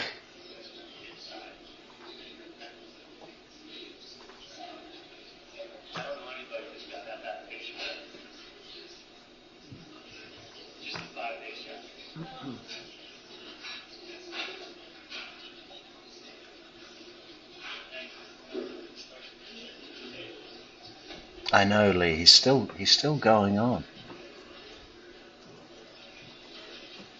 Management should have asked him to leave by now.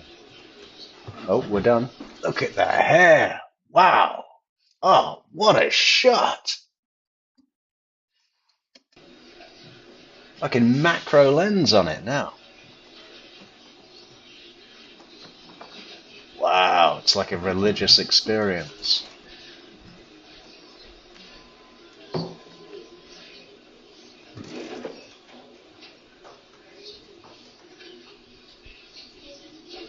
Here we go, tin of beans. Agent Sanford, did you hear anyone in that recording say the name Dan Markel? No, I didn't. Did anyone say the word murder? No, I didn't. Did you hear Charlie Adelson explain the background of this, meaning that his brother-in-law was murdered and his family is suspected to be involved? Hold on. Objection, motions in limine, improper opinion, evidence speaks for itself. Right. He can give his opinion he can give his statement as to what he heard, but we're not getting into any specific statements that are going to be translated in the video. That's up to the jury to decide, but he can give his assessment of the video. I'm going to allow that. You may proceed. So the question is, as far as what we're able to hear here, is there any background explanation to Katherine, meaning, there was a murder of my brother-in-law in Tallahassee, and my family is suspected to be involved? Objection, speculation. There's a half hour that can't be heard at the beginning. Overruled. Of what we can hear in this recording, do you hear Charlie Adelson explaining to Katherine Magbanua anything like the background of this investigation, such as my brother-in-law was murdered in Tallahassee, my family is suspected, to explain why it is that this person might be trying to blackmail his mother? No, I do not. To explain why it is that this could be a law enforcement sting on his family? Correct, I did not. All right, and the defense mentioned that there was time beforehand where we can't hear anything.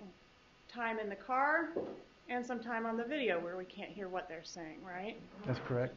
All right, and are you familiar with a sworn statement given by this defendant back in October of 2019? Yes. And what did she say at that time regarding when it was that she, for the first time, ever learned that Dan Markel was, in fact, murdered?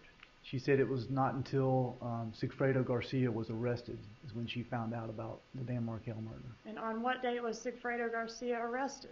I have to refer to my notes. I believe it was in May of 2016. May 25th, 2016? Correct. All right, and so according to her, she did not even know that this victim, Dan Markel, had been murdered, that there even was a murder when this recording was made. That's correct. Or during the wire, any of the wire that we're going to hear up until that May 25th date. Correct. Good one, Patricia. That's the last one I'm writing down.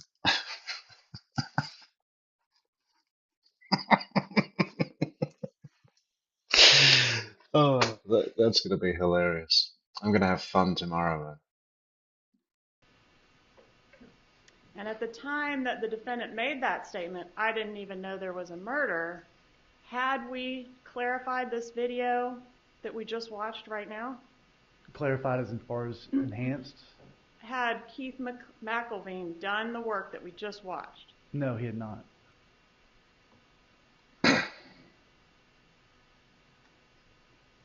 And they are referencing the murder itself on this recording, aren't they? Objection, leading. Overruled. Are you aware of any other incident that Charlie Adelson could be referencing that was on the BBC, Good Morning America, and the New York Times other than the murder of Daniel Markel? Objection, improper questions, and gross speculation, and argumentative. Overruled. Are you aware of any other incident that Charlie Adelson could be referencing on this video that was on the BBC, Good Morning America, and the New York Times? No, I'm not.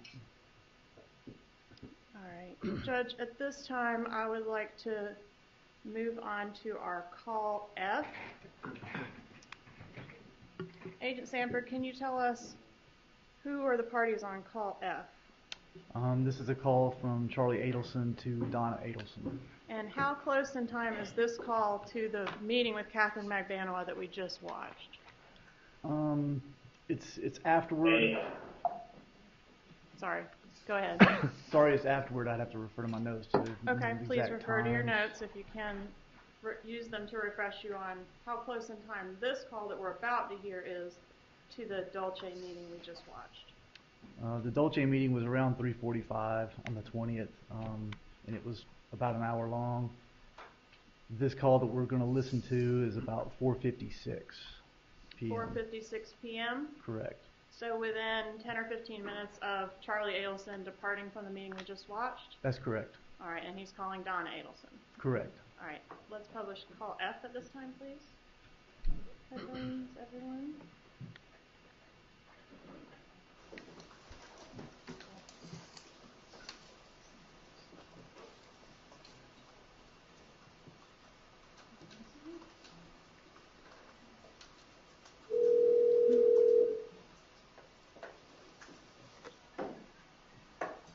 Hey, honey, how are you? Good, what's going on? I'm sitting and watching the boys at their tennis clinics. They're having a wonderful time. Oh, that's awesome. Yeah, I was concerned because I thought they'd only enjoy the private lessons, but they're having fun because, there's 6 kids on the court, so they're all about the same level, so they're having fun with that. Great. That's fantastic. Yeah. That's really good. How's your day going? It's good, it's good. I'm just leaving, there's fresh coffee with a friend. And, yeah, it was good. I'm actually gonna, maybe, it was good. Everything is fine? Yeah, and they, just helping around with relationship advice, so.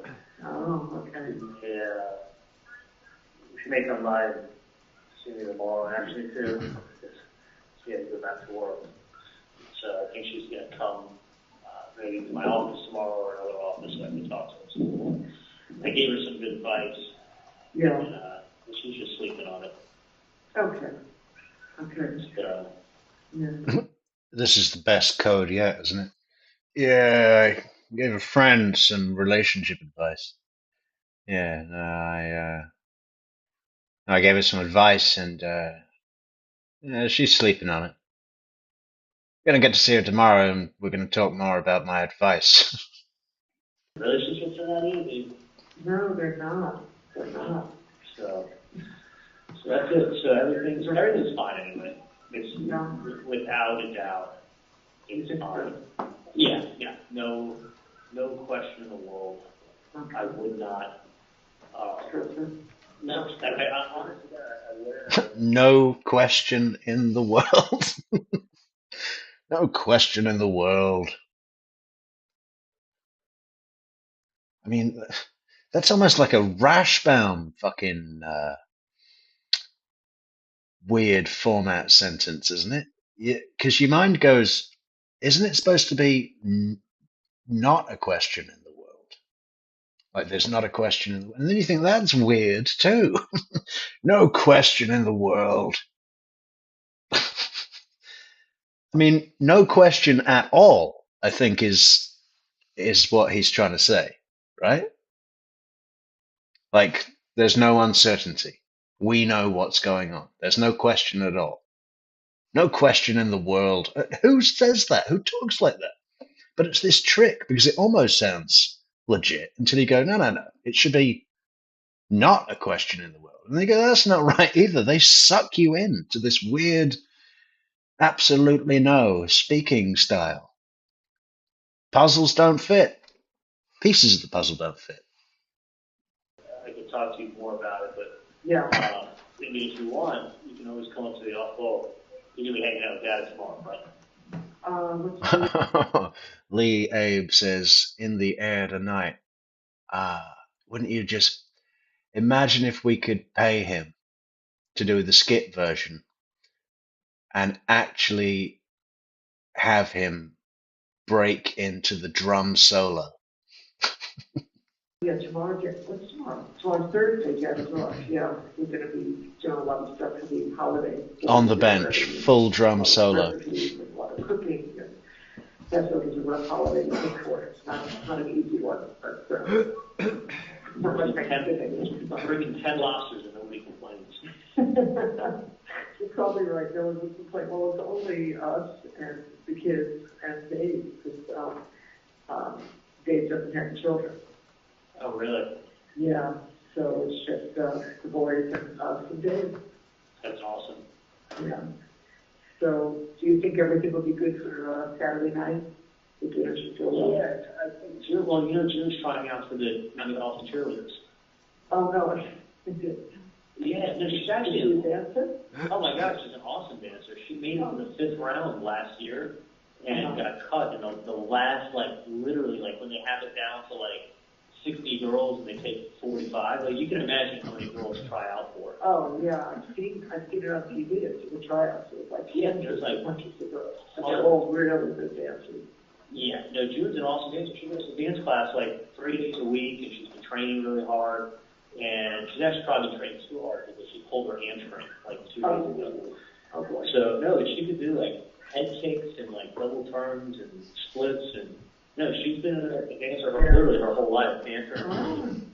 So she made it, this is her 3rd time trying out, but she made it last time to the 5th round, which is the final round, and it didn't make it. And so it's been her dream. So Saturday. Yeah, Saturday when? Well, she's going to try out Saturday. That's not good. You have to go back and get your racket, honey. That should be gave you just that you use. Go back and get your 2 brackets because yours are too small. I'm sorry. So after the Dolphin tryouts, she's going to come to. What was that? What time is it? Hang on. What did you just say to the boy? Sounded a bit harsh. Made it last time to the 5th round, which is the final round, and it didn't make it. And so it's been her dream. So Saturday. Yeah, Saturday when? Well, she's going to try out Saturday. That's not good. You have to go back and get your racket, honey. That should be gave you just that you use. Go back and get your 2 brackets. Your racket, but who gave it to him? Saturday when? Well, she's going to try out Saturday. That's not good. You have to go back and get your racket, honey. That should be gave you just that you use. Go back and get your 2 brackets because yours are too small. I'm sorry. So after the Dolphin tryouts, she's going to come to. She may come. What time is it? Well, this thing about the rackets. I mean, she's just about to take them to tennis lessons, right? Isn't it great to live in Miami? Because in Tallahassee, there is no tennis. The only sport they have is the pig race and the mud pie eating competition. And sometimes General Ison likes to do both at the same time. He will win the mud pie eating competition while racing a pig into a swamp. I mean, who says those people don't know how to have fun and stay fit? what time do you get? Why don't you do it early because the kids don't stay up too late? So 5:30. Yeah, because I'm planning on being up in West Palm at like 11. So I'll get done racing 11 to 12, 12 to 1 to 2, home by 3:15. Well, should tell me if you're coming because I'll set the table for her. Yeah, I'll find out. Let me know. Wayne Newton. Maybe I can have her just drive herself after the tryouts. Okay, if she's coming. Just depends. Yeah, I mean, she may get out at 5 and be in like gym clothes. And if that's the case, she's not obviously going to try the gym clothes. So Okay. that's the only reason why she wouldn't come, otherwise she will come. Okay. No, I understand. It's not a problem. Just Phil Collins may be the finest artist that ever there was. I mean, why is he thought of and widely regarded as some kind of joke? He's brilliant. He's a genius. His band wasn't supposed to be called Genesis. It was supposed to be Genius. It should have just said Phil Collins, Genius.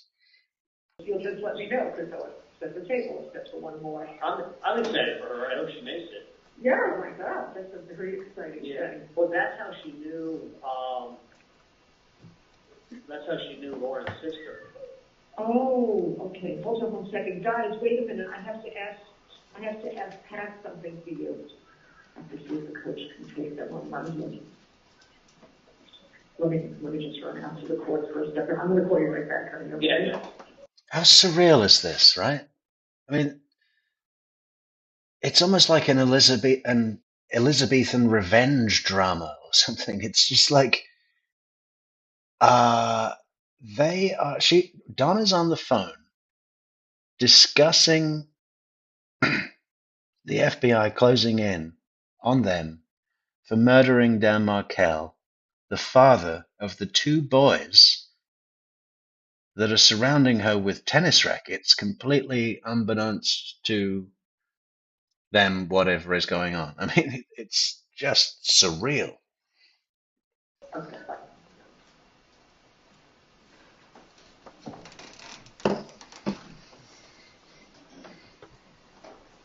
All right, so that call concluded with Donna indicating she's going to call Charlie right back. Does she call him back?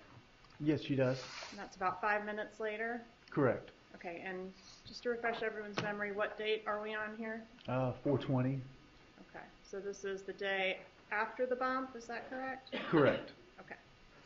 All right, if we could have call G, please.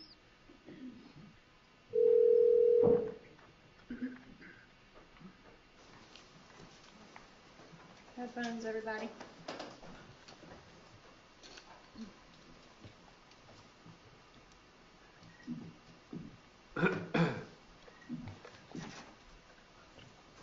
Yeah. Hi, I had a story about that. I had to schedule it for Monday. Yeah, So, Mary's good. I just, so I hung out with my friend, and then she's going to sleep on some stuff, and then she's going to come tomorrow to either my office or Thanos' office and tell me how it works. Yeah, how she does that. So, still, so I'll talk to her tomorrow. I wish her the best of luck. yeah. Anyway. Do you think she'll be okay? Is everything okay? Yeah. I told her, I mean, like I was explaining to you, with relationships, they go one of 2 ways. Like, Right. So it's going to be one of 2 ways. Yeah. But that's How you want it. Yeah. If you can set up. That's fine, you can. All right, Charlie. I love you. what are they? I got one. Bob Dylan, Lay Lady Lay. You're welcome. So I Yeah, just, hoping Dad has a good day at the office. Oh yeah. Yeah. Because, I like him to have a good night's sleep. So, Yeah. he works on a long day, sometimes. But I totally would not worry about anything. Wait a second, listen, honey, look at the rollers on that. Listen. Wait till she finishes and then you'll go on. You don't think so? Yeah, no, without a doubt, I would. Okay, I hope so. Wow. Nothing to worry about. No. Hang on. We've got George's shoes. No. So you'll be at the office, you'll be at our office all day tomorrow? From 11. I'm learning about shoes all the time in this case, guys. I've never paid a great deal attention to any shoes, particularly. They're fantastic. They're stunning. 11 to probably by 3, I'm going to be gone. Oh, really? I'm done for the day? Well, then I get to Thanos' office. Oh, Dana. Gotcha. Yeah. Laura, how you doing? All right. I hate this area of like I's Dairy and 95. Very crowded. Oh my God, the traffic to go from like, I mean, literally for me to go from like, you know, on Biscayne to like all the way to like 95, it's the same amount of time it takes me to go from my house to South Beach. Wow. Just east-west. It's better for me to go to South Beach from Fort Lauderdale than to be in Miami and go to the highway. I mean, it's so late. There's like 2 schools and everything. So, all right, That's they're swinging and everything. I'm pushing as high as I can. That's the squeak of the swing. I'm pushing up. The old grandma. All right, I love you. Anytime, I would worry about absolutely nothing. Really? Yeah, I'm telling you. No question in the world. If your theory is correct, then that would be, you don't know that. Well, listen, I mean, Okay, this is interesting. I like this a lot. You know, we have to remember, guys, not that anyone's forgotten, but Charlie has no idea what the fuck is going on. He knows that something dangerous is happening, right? But his whole thing is looking like a golden boy.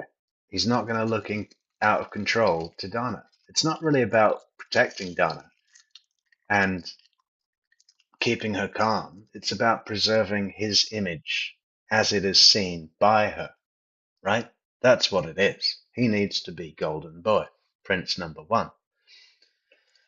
So he's saying, no question in the world, wouldn't even give it a second thought, all this stuff, trying to convey to her that he's got it under wraps. He's given his friend relationship advice. She's sleeping on it.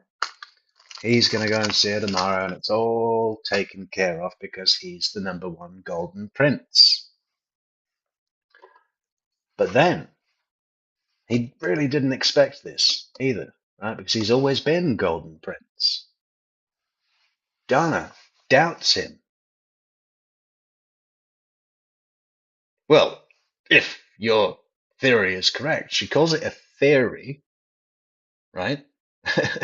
Think about the impact of that word. If, another one, right? And then says, we don't know. I think we'll play it again in a second.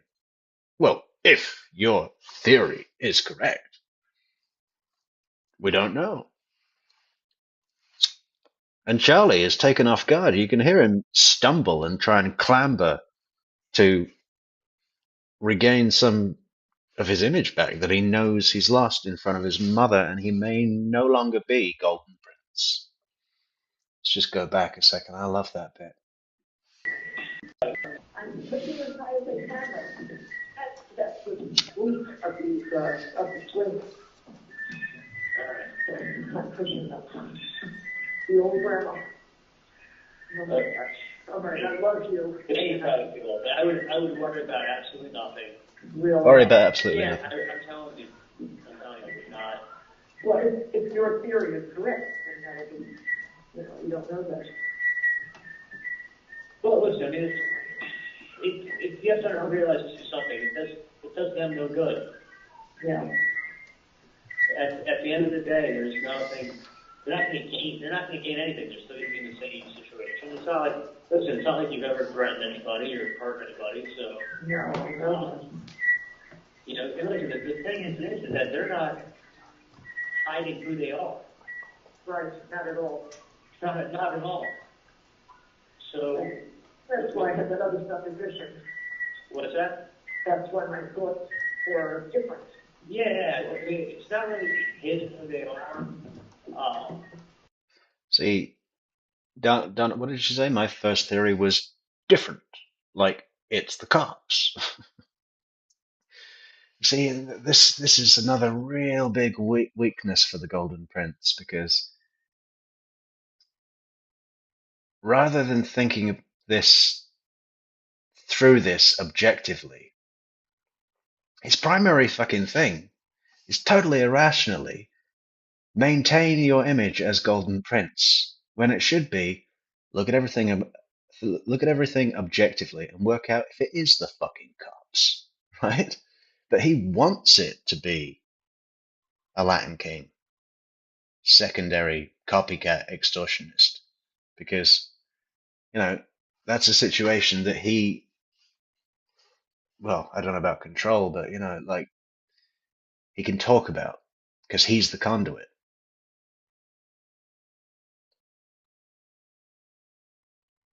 Communications with them go through him and him alone. the cops can come to everybody. If the cops come to everybody, he's out of control and no longer Golden Prince. And the whole thing is just weird. I mean, the whole thing is very weird because it's the kind of thing that that can easily be traced. They can easily be caught. And they easily will have charges put against them for that. Honestly, extorting people is like up to 10 years in prison. I don't know, why they making just make. And murders life, and it didn't stop you. They'd never be that stupid. Extorting people is like 10 years in prison. Come again? It's still he's really stupid. It's not very secret. Yeah. So no, I think Fucking poor George has been annoyed by the squeaky chair all day. She's saying to the judge, how are we doing on that chair? We got a replacement for that chair? The judge is really apologetic. Yeah, it's going to be fixed by lunch. Now she's got to listen to the swings. it's something that can be dealt with very, it's not that bad. Okay. Could be a lot worse. Let me reference it like that. Yeah, tone-deaf person whistling. In that person's mind, this is a perfect, note-perfect rendition of Green Sleeves. All right, sweetie pie. I will talk to you maybe tomorrow during the day or Maybe Green Sleeves would be a good one for Judge Wheeler. Or maybe something from Wagner, Ride of the Valkyries. night. You'll let me know if everything is good for the dinner. I'll come later, okay? Okay, bye-bye. Love you too.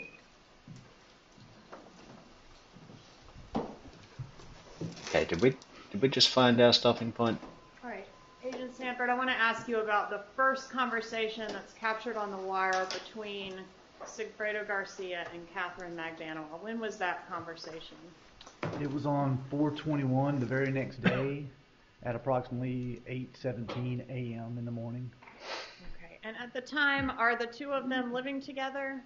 That's correct. Okay, so they've already had an opportunity to talk in private between the call with Katherine Magbanua, the meeting that we watched between Katherine Magbanua and Charlie Adelson and this call that we're about to hear. Hold on 1 second. Objection, speculation as to whether there was a chance. Overruled. You can answer Have that. Katherine Magbanua and Sigfredo Garcia had an opportunity between the recording that we just watched of her meeting with Charlie and the call that we're about to hear to speak in private? Yes, we were able to see them go home, and they were at the house together that night. Okay. So this call then occurs the next morning at, you said 8:17 a.m.? That's correct. Okay. Let's publish call H, please. Okay, that's our stopping point. Call H. So, nice freeze frame, Pat. Let's screenshot that.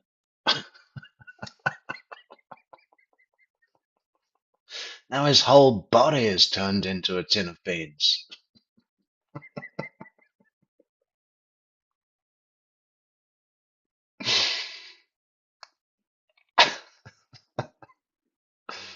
Oh, Pat.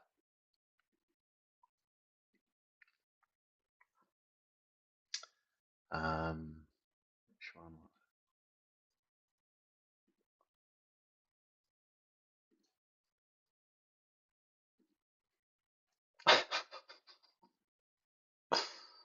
Oh, right.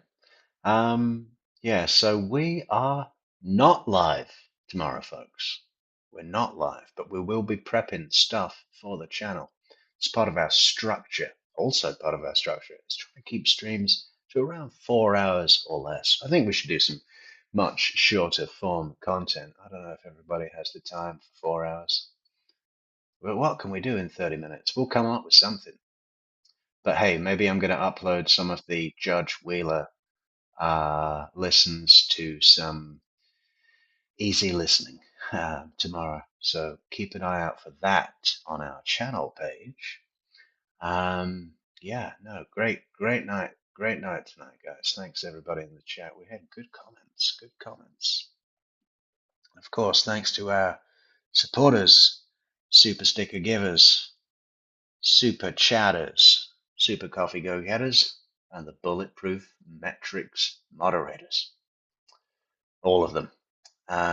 Fantastic work, guys. As ever, so much fun. Where's my mouse? Hello, mouse.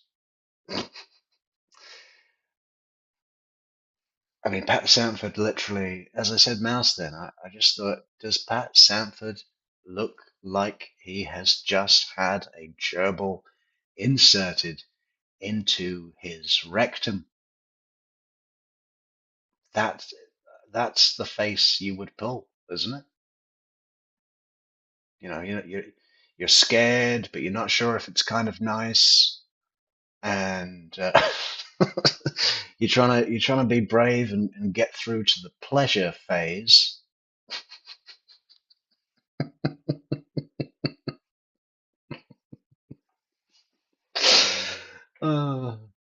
Where's Richard Gere? He knows all about it. So yeah. So Thursday then, back on a live for Thursday, but we will definitely try and put some stuff out tomorrow.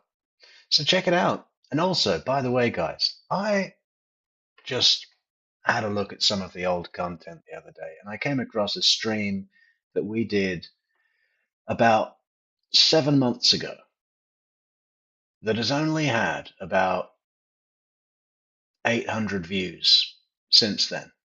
It's a short stream.